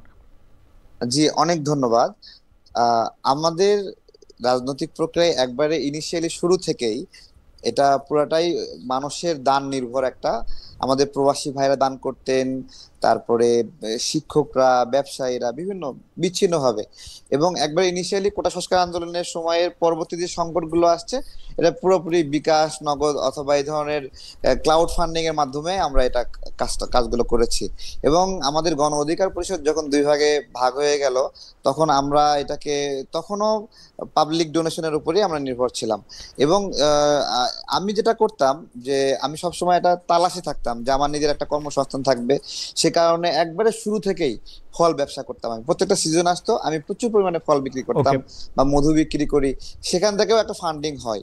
তো আমি আমার নিজের ফান্ডিং, আমি রাজনীতিতে আমার নিজে ব্যক্তিগতভাবে যা ইনকাম করি তার মেজরিটি আমি রাজনীতিতে আমার সম্পৃক্ত করে ফেলি। পাশাপাশি আমাদের সহযোদ্ধা শুভাকাঙ্ক্ষী যারা আছে তারা আমাদেরকে সাপোর্ট করেন। আচ্ছা, জনাব তারেক রহমান, হ্যাঁ, আপনাকে আমরা এটা এটা আপনার হলো লুকানোর কিছু নাই, আমরা মানুষের অর্থ সহযোগিতা নেই। এটা তো রাজনীতি, তো সহযোগিতা নিতে হবে, নিজে নিজে সবকিছু করা যায় নাকি। ওকে, জনাব তারেক রহমান, আপনাকে ধন্যবাদ। অ্যাডভোকেট আবু হেনা রাজ্জাককে আমি এবার একটা অন্য বিষয়ে আপনার একটু দৃষ্টি আকর্ষণ করতে চাই। এখন একটা কথা খুবই প্রচলিত আছে যে পরবর্তী বাংলাদেশের পরিচালনা, এটা রাষ্ট্রের পরিচালনা হোক, এটা সামাজিক নর্মসগুলি ঠিক করে দেওয়া হোক, সেইটার ক্ষেত্রে আসলে কোনো পরিবর্তন আসবে কিনা। এই ক্ষেত্রে আমি উল্লেখ করতে চাই যে জামায়াতের শীর্ষ নেতারা আমাদের মেয়েদের, নারীদের যারা কাজ করতেছেন তাদের কাজের সময় কমানো, তারা ঘরে বেশি থাকলেই রাষ্ট্র বেশি তার পাশে দাঁড়াবে বলে বলছেন। আপনি এটাকে কীভাবে বিশ্লেষণ করেন যে আমাদের মেয়েদের কি আসলে বেশি, মানে কম কাজ করা উচিত, বা একেবারে কাজ না করা উচিত, না পারলে রাষ্ট্র তাকে টেক কেয়ার করা উচিত? এই ক্ষেত্রে আপনার অবস্থান কি, মানে আপনি কি মনে করেন যে এটা কি হওয়া উচিত? ধন্যবাদ খালেদ ভাই, এর বোধহয় শেষ পার্ট। জি, আমি এই বিষয়টা আজকে এক জায়গায় আলাপ করেছি, সেটা হলো এই যে আপনি নারীর 5 ঘন্টা ডিউটি কমায় দিবেন। প্রশ্ন হলো ডিউটি কমাই দিয়ে কি আপনি পুরা বেতন দিবেন কিনা, দিলে কোন বিধানে দিবেন, আবার তারা কি তাদেরকে কমাবেন কেন, তার ডিউটি কমাইতে হবে কেন, এটা কি আপনার কোনো লোভনীয় কিছু? আমার কথা সিম্পল, আপনি এখন পরিষ্কার আপনার স্ট্যান্ড নিতে হবে। জামাত সম্পর্কে এমনি মানুষের ধারণা আছে যে তারা ক্ষমতায় আসলে পরে নারীদের ড্রেস কোড পর্যন্ত পাল্টে যাবে, তাদের চলাফেরার উপরে রেস্ট্রিকশন আসবে, এই সমস্ত ধারণাগুলো কমপ্লিটলি আছে এবং সেটা তারা এখন পর্যন্ত রিমুভ করতে পারে নাই এবং তাদের সেটা পারতে হবে। নাম্বার 1। নাম্বার 2 হচ্ছে, খুব সহজ বাংলায় যদি বলি, এ তো হাডুডু খেলা না, এ শহীদুদ্দিন ঠ্যাং ভাঙ্গার ষড়যন্ত্র। এই 5 ঘন্টা ডিউটি কমাই দিয়ে কি তাদেরকে ঘরে ঢুকানোর পদ্ধতি কিনা, এটাও আমাদেরকে বিবেচনায় নিতে হবে। এবং এটা যদি হয়, আমি ডেফিনেটলি এটা সিরিয়াসলি অপোজ করি। কারণ পৃথিবীতে আপনি এই জায়গায়, পৃথিবী এই সিস্টেমে চলবে না। আপনার এখন আরো একটা কথা বলি, আপনি জামাত নমিনেশন দিচ্ছে কতজন আমি জানি না, অ্যাকুরেট সংখ্যাটা জানি না, বিবেচনায় নিতে হবে আমাদের যে ইলেকশন কমিশনের বিধান না কোন বিধান আছে যে 33% নারী থাকতে হয়। তো 33% নারী আপনার মূল দলে আছে কিনা সেটা তো আমার গণনা করে বের করা সম্ভব না। এটা জাজ করার ক্ষেত্রগুলো হলো কমিটি, মনোনয়ন। সেক্ষেত্রে মনোনয়ন যে দিছেন তাতে কত পার্সেন্ট দিছেন, 33% দিছেন কিনা, 1 নম্বর। 2 নম্বর, যদি না দিয়ে থাকেন তাহলে আমি অবশ্যই সেটা অপোজ করি যদি বিধানটা থেকে থাকে। 2 নম্বর আসি, আমরা বিএনপি কেও দেখেছি যে আমরা যদি জামাতের সাথে কম্পেয়ার করি, অবশ্যই আমরা বিএনপি কে জামাত ভাববো না, কিন্তু বিএনপি যে 237টা আসন দিছে তার যদি 33% আমি নারী ধরি তাহলে 70-75টা নারী নমিনেশন দেওয়ার কথা, কিন্তু সেটাও হয়নি। সুতরাং নারীর ব্যাপারে কিন্তু সবাই মুখে যাই বলুক না কেন, ভিতরে বোধহয় নারীদেরকে একটা অবহেলার দৃষ্টিতে দেখা হয়। তা না হলে আপনার 237টা আসনের মধ্যে এই মাত্র 10টা না 11টা কেন? আর জামাতেরটাও পরিষ্কার করতে হবে তাদের নারী আসন কতজন দিছেন, এবং আমার কাছে মনে হয় না 33% দিছেন বিদায়। আর এই যে 5 ঘন্টা তাদের ডিউটি কমাই দিবেন, আমি কোনোভাবেই এটার সাথে একমত নই। কারণ আমি কেন নারী পিছিয়ে রাখবো, রাখার তো কোনো কারণ নাই। এবং এটা উনি যদি সস্তা কিছু করে থাকেন সেটাও ভুল করছেন, and if it is a fact সেটাও ভুল করছেন। এবং আপনি যদি 5 ঘন্টা ডিউটি কমাই দিয়ে তারা টাকা পুরো দিবেন যদি থাকে, সেটাও আপনার কিন্তু একটা বৈষম্যর ব্যাপার। যেভাবেই যান কোনোভাবে এটা গ্রহণযোগ্য নয়। আমি আমি কি বুঝাতে পারলাম? অ্যাবসলিউটলি আমি আচ্ছা, একদম ভাইয়া, এই প্রসঙ্গে জনাব তারেক একটু কথা বলবেন। জি, আমরা একদম শেষ করে জি, দিচ্ছি, বলেন জনাব তারেক। না আমি আসলে 13 তারিখের একটা বিষয়ে মতামত রাখতে চেয়েছিলাম, সুযোগ পাইনি। জি, বলেন যদি সুযোগ দেন। বলেন বলেন বলেন। জি, প্রথমত আওয়ামী লীগের বিচারটা জামাত করুক, এটা আমি কখনো চাই না। আমি খুব করে পর্যবেক্ষণ করেছি যে এখানে আসামি পক্ষের আইনজীবী এবং রাষ্ট্রপক্ষের আইনজীবী, এখানে জামাতের আধিক্য বা ব্যাপক রয়েছে। যদি এরকম হয় তাহলে বিষয়টা এরকম আসে যে 1971 সালের প্রতিশোধ নিচ্ছে নাকি জামাত। তো আমি এটা চাই না। আর 13 তারিখের যে বিষয়টি আসছে যে আওয়ামী লীগ সক্রিয় হচ্ছে বিভিন্ন বিষয়, বিভিন্ন জায়গায় আগুন লাগছে, তো ধরে নেন আওয়ামী লীগ এই জায়গায় আগুন লাগাচ্ছে, ধরুন আপনি আওয়ামী লীগ আগুন লাগাচ্ছে, কিন্তু আওয়ামী লীগ তো অদৃশ্য, তাকে বিভিন্ন নিষেধাজ্ঞা দিয়ে বা কার্যক্রম স্থগিত করে অদৃশ্য করে রেখেছেন। আপনি কি গায়েবের কোনো বিচার করতে পারবেন? আর আওয়ামী লীগ আপনার হলো যদি এইভাবে গায়েব হয়ে থাকে তাহলে সেটাকে মোকাবেলা করবেন। ধরেন বিমানবন্দরে যে আগুন লাগছে, সে আগুন যে লাগলো, ধরুন আওয়ামী লীগ আগুন দিছে, বিনিময়ে কি 20টি আওয়ামী লীগ নেতার বাড়িতে আপনি আগুন দিয়েছেন? তো এই যে একটা রাজনৈতিক বোঝাপড়া, আমি মনে করি রাজনীতি একটা হলো সামাজিক চুক্তি, যে সামাজিক চুক্তির মধ্য দিয়ে যে পরাজিত হয় তার প্রতিও একটা আপনার হলো ব্যবস্থাপনা থাকে যে তার প্রতি কি আচরণ করা হবে। বাংলাদেশের রাজনৈতিক দলগুলো এত আমি আলোচনা বুঝতে পেরেছি করেছে জনাব কিন্তু জনাব তারেক রহমান, আপনার ইয়েটা আমি বুঝতে পেরেছি। আমি একটু জনাব রাজ্জাকী সাহেবের কাছে জানতে চাই। জনাব রাজ্জাকী সাহেব, জনাব তারেক রহমান যে অভিযোগটি করতেছেন সেই অভিযোগটির প্রেক্ষিতে আপনি কোনো মন্তব্য করবেন কিনা? যদি এক দুই লাইনে মন্তব্য করতেন যে উনি চান না যে আওয়ামী লীগের বিচার জামায়াত করুক, এটা নিয়ে আপনার কোনো মন্তব্য আছে কিনা? ট্রাইব্যুনালে অনেক জামাতের লোকজন রয়েছে। আপনি বলেন তো খালেদ ভাই, আওয়ামী লীগের বিচার কি জামাত করছে? আমি আমি আমি এই মন্তব্য করি নাই, এটা জনাব তারেক রহমান নো করছেন। নো নো নো আপনি নো আপনি নো আপনি না এটা না, বলুন। আমি আপনার কাছে জানতে না, চাই আমি তো আওয়ামী তাজুল লীগের ইসলাম বিচার সাহেবকে জামাত। চিনি, যিনি মানে এইটার প্রধান, তিনি তো এবি পার্টি করতেন। এবি পার্টি প্র্যাকটিক্যালি উনারা যেটা দাবি করেন সেটা হচ্ছে জামায়াতের এন্টিথিসিস অনেক জায়গা থেকেই। আমি জানি না বাকি না, তাজুল ইসলাম তো ওই আপনার হলো যুদ্ধাপরাধী মামলার আসামি পক্ষের আইনজীবী ছিলেন, তিনি আবার রাষ্ট্রীয় পক্ষের না। আইনজীবী হয়ে গেলেন। এটা একটা আমি একটু বদলে গেল না? আপনার কেসটা বুঝতে পারছি। আমি একটু জনাব অ্যাডভোকেট রাজ্জাকির মন্তব্য আমি একটু শুনতে চাইতেছিলাম যে এটা আপনি না উনার না, আমি তো মন্তব্যের আপনার প্রেক্ষিতে কাছে বলেন। জানতে চাইছি আপনি কি আদালত বিচার করছে? আপনি আদালত বিচার করছে, জামাত বিচার করছে, এই কথাটা কেন আসলো? না, সেইটা মানে হয়তো বিচারকরা তারেক সাহেব যেটা জামাত বুঝাতে পারতেছেন যে হ্যাঁ না, বিচারকরা জামাতপন্থী। আমি তো জি আমি তো জি অ্যাবসলিউট টার্মে বলতেই পারবো না। জি তারেক সাহেব তো অ্যাবসলিউট টার্মে বললেন জি যে জামাত বিচার করতেছে। আমি সেটাই প্রশ্ন করতেছি, তিনজন বিচারক ফাইনালি কিন্তু কলমের খোঁচাটা দিবেন বিচারক, তারা কি জামাত? তারেক সাহেব, আপনি এক কি নম্বর। তারেক সাহেব এটাকে আপনি প্রশ্ন উত্তর দিবেন, তারা কি জামাত? যারা বিচারক আছেন, তিনজন বিচারক না, ট্রাইব্যুনালে। আমি আমি যে অবজারভেশন থেকে বলছি সেটা আইজিপি মামুনের আইনজীবী বলেন, তারা তো জামাতপন্থী। অন্তত বিভিন্ন বিষয়ে এখানে জামাতের আধিক্য এবং জামাতের ব্যাপক প্রভাব আছে। এবং আমার কাছে এই ফ্যাক্ট মনে হচ্ছে যে জামাত আওয়ামী লীগের বিচার করছে। তো এইটা জামাতের আওয়ামী লীগের বিচার করা উচিত না বা অধিকার নাই, কারণ সেটা যদি হয় তাহলে এটা 71 প্রতিশোধ আমার মনে হয় এরকম যে একটা আপনার বাস্তবতা মন্তব্যটা আসবে। আমি বুঝতে পারছি। জনাব রাজ্জাক, আপনি জি যদি জি আপনার জি মন্তব্যটা করতেন যে আপনার কাছে আপনি না না, আপনি- আমার কাছে মনে হয় তাইলে তো ওই যে দলবিহীন যে জনগণ আছে আমাদের দেশে, মানে সব মানুষ তো দলের সাথে সম্পৃক্ত না, সেই দলবিহীন জনগণের ভিতর থেকেই আনতে হবে বিচারক, না না আনতে না না, হবে আমি একটু জনাব তারেক সাহেবের আনতে প্রশ্নটা হবে। একটু রিফ্রেশ করি। জনাব রাজ্জাক, সেটা আমি কি তারেক উচিত না? তারেক সাহেবের একজন প্রশ্নটা আমি একটু বিচারক রিফ্রেশ করি। দল নিরপেক্ষ ব্যাপারটা হওয়া হচ্ছে উচিত কি, না? আওয়ামী লীগের হ্যাঁ। নেতৃবৃন্দের, শেখ হাসিনা সহ অন্যদের বিচার করার ক্ষেত্রে কি বেছে বেছে যারা শেখ হাসিনার কাছে ভিকটিম হয়েছেন, বিশেষ করে এই ক্ষেত্রে জামাতে ইসলামীর লোকজনই আনা হয়েছে কিনা, যেটা তারেক সাহেব মনে করতেছেন যে এটা ন্যায় বিচারের পরিপন্থী হইতে পারে? আমি কিন্তু আপনাকে বলছি, আপনি বলেন কোর্ট বিচার বিভাগের উপরে না, আপনাদের প্রশ্নের আস্থা ইয়াতে আছে আপনি প্রশ্ন কিনা? করলে তো আমি প্রশ্নের এগেইনস্টে না, প্রশ্ন করবো করলে তো না আমি কেন? আমি আপনার তো কাছে জানতে চাইছি। hypothesis বলতে পারবো না আমি আপনার যে কাছে জানতে চাইছি, আপনি বিচারকগুলো বলেন যে হয় জামাতের নাই। কিনা। আমি আপনার কাছে বিচারকগুলো জানতে চাইছি। জামাতের শোনেন, কিনা। বিচারকগুলো আমরা জামাতের কিনা, এই তো আমরা ঠিক আছে। আমরা বলি, শুনেন আচ্ছা, শুনেন একটা এটাই কথা বলি বলছি। খালেদ ভাই, শুনেন, আমি বলি, আমরা আমাদের জায়গাটা কোথায় নিছি জানেন? আমরা যারা মুক্তিযোদ্ধা ছিলাম,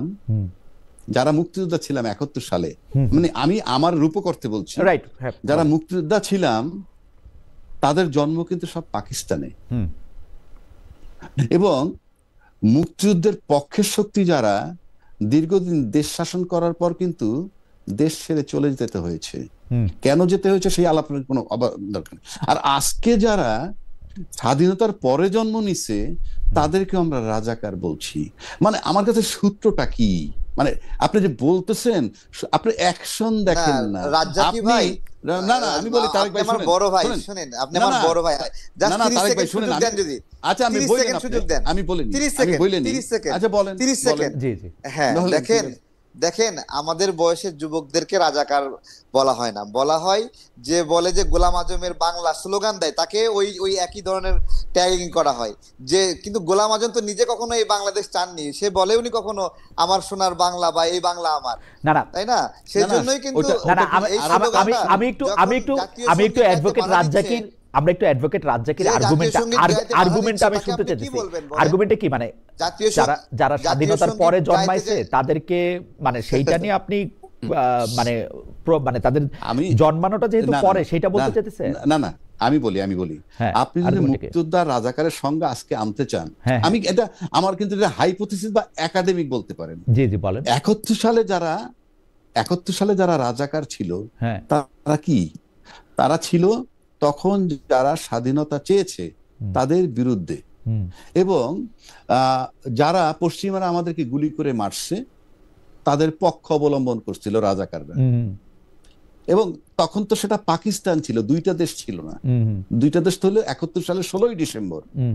একটা দেশের মধ্যেই কিন্তু জি, পাকিস্তানি আপনি যদি সরকার, আপনি মানে আর্গুমেন্টটা পশ্চিম- দিতেন যে আমি আর্গুমেন্টটা কি? শেষ করি, জি আমি জি দিচ্ছি তো। বলেন। তাই পাকিস্তান সরকার তখন যাদেরকে মারছে তারা কিন্তু পাকিস্তানের নাগরিকই হত্যা করছে, মানে স্বাধীন পাকিস্তানের নাগরিকই হত্যা করেছে। ওকে।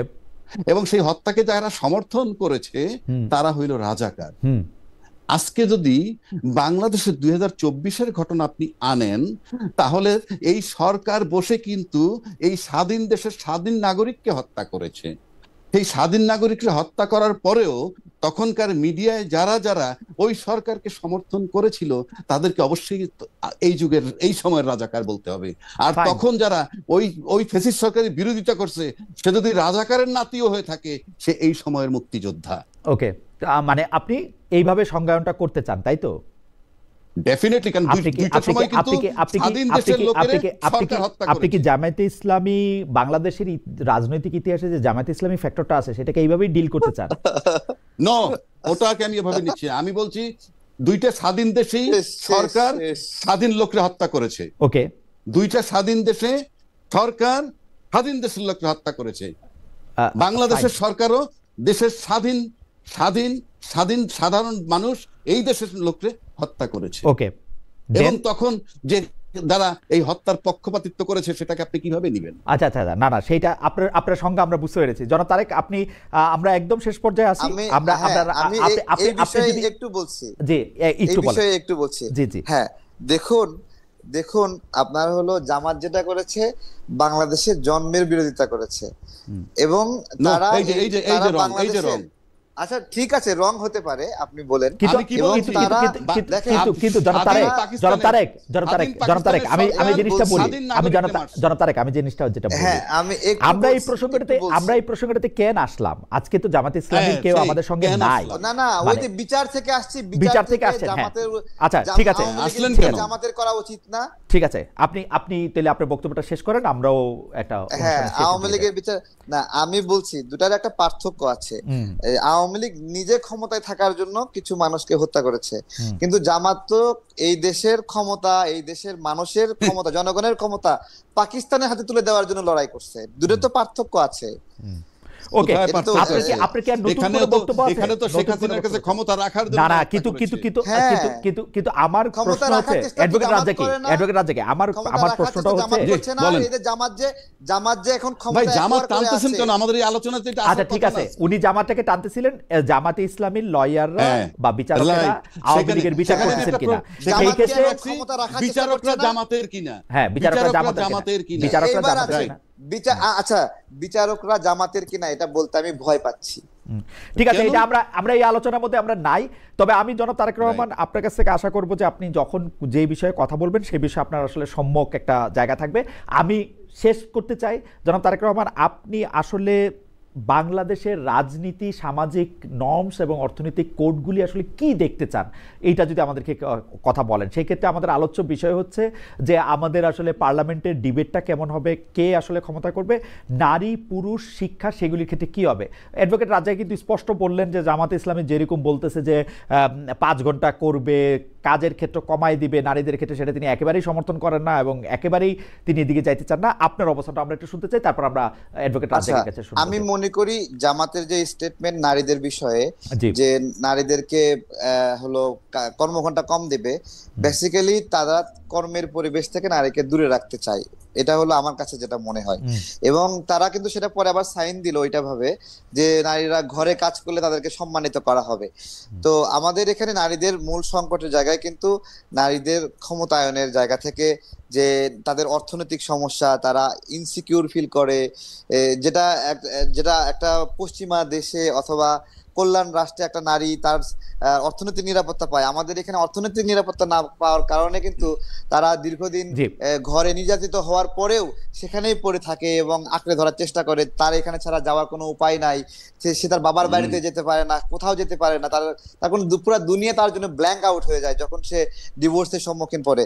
সে জায়গা থেকে নারীদের অর্থনীতিটা যদি প্রসারিত না হয়, তাহলে একটা মানুষ হিসেবে যদি নারীকে নারী হিসেবে না দেখে একটা মানুষ হিসেবে দেখি, তাহলে তারও তো সেই জায়গায় বাঁচার জন্য একটা সুযোগ থাকা দরকার। কিন্তু একটা নারী যখন বিধবা হয়ে যায়, দেখবেন যে সে সমাজে সবচেয়ে অসহায় একটা জায়গায় পড়ে যায়। সে তাকে নিয়ে বিভিন্ন জন টানা হেঁচড়া করে, বিভিন্ন জন দয়া দাক্ষিণ্যে বাঁচতে হয়। নারীর জন্য এই অবস্থা আমি এটা কামনা করি না। এবং সংসদে এবং যে সংস্কার কমিশনে যে আলোচনা হয়েছে, সেখানে নারীর মিনিমাম প্রতিনিধিত্ব ছিল না। আমাদের সংগঠন থেকে একজন ছিল, আর হলো ওই যে আমাদের আসম আব্দুর রব ভাইয়ের ওয়াইফ, উনি আসতো। এছাড়া এই কমিশনে নারীর কোনো প্রতিনিধিত্ব ছিল না। এবং আমার কাছে আশ্চর্য লাগছে, নারীর বিষয়ে সিদ্ধান্ত নিচ্ছে, সেখানে নারী কোনো মতামত দিচ্ছে না এবং সেখানে পুরুষরা সব মতামত চাপাই দিচ্ছে। এটাই সব আমার মনে হয় যে জনাব তারেক রহমান, আপনার বক্তব্যের জন্য আপনাকে ধন্যবাদ। অ্যাডভোকেট রাজা, কি আপনার কাছ থেকে আমি একটু শুনতে চাই যে আপনি আসলে বাংলাদেশটাকে আসলে কেমন দেখতে চান এবং সেই বাংলাদেশটা ক্ষেত্রে কি কি জিনিস অবশ্য পালনীয় বলে আপনি মনে করেন। আপনি যদি আমাকে অ্যাট এ গ্ল্যান্স বলেন, আমি প্রথম কথা হলো আমি বাংলাদেশকে একটা রাষ্ট্র হিসেবে দেখতে চাই। যদি বলেন যে এখন রাষ্ট্র কি, আবার বাংলাদেশের মানুষ, আমার ডেভেলপমেন্ট তো দরকার আছে, তার আগে দরকার 3টা বিষয় খুবই মারাত্মক, আমার চেয়ে আপনারা ভালো বোঝেন।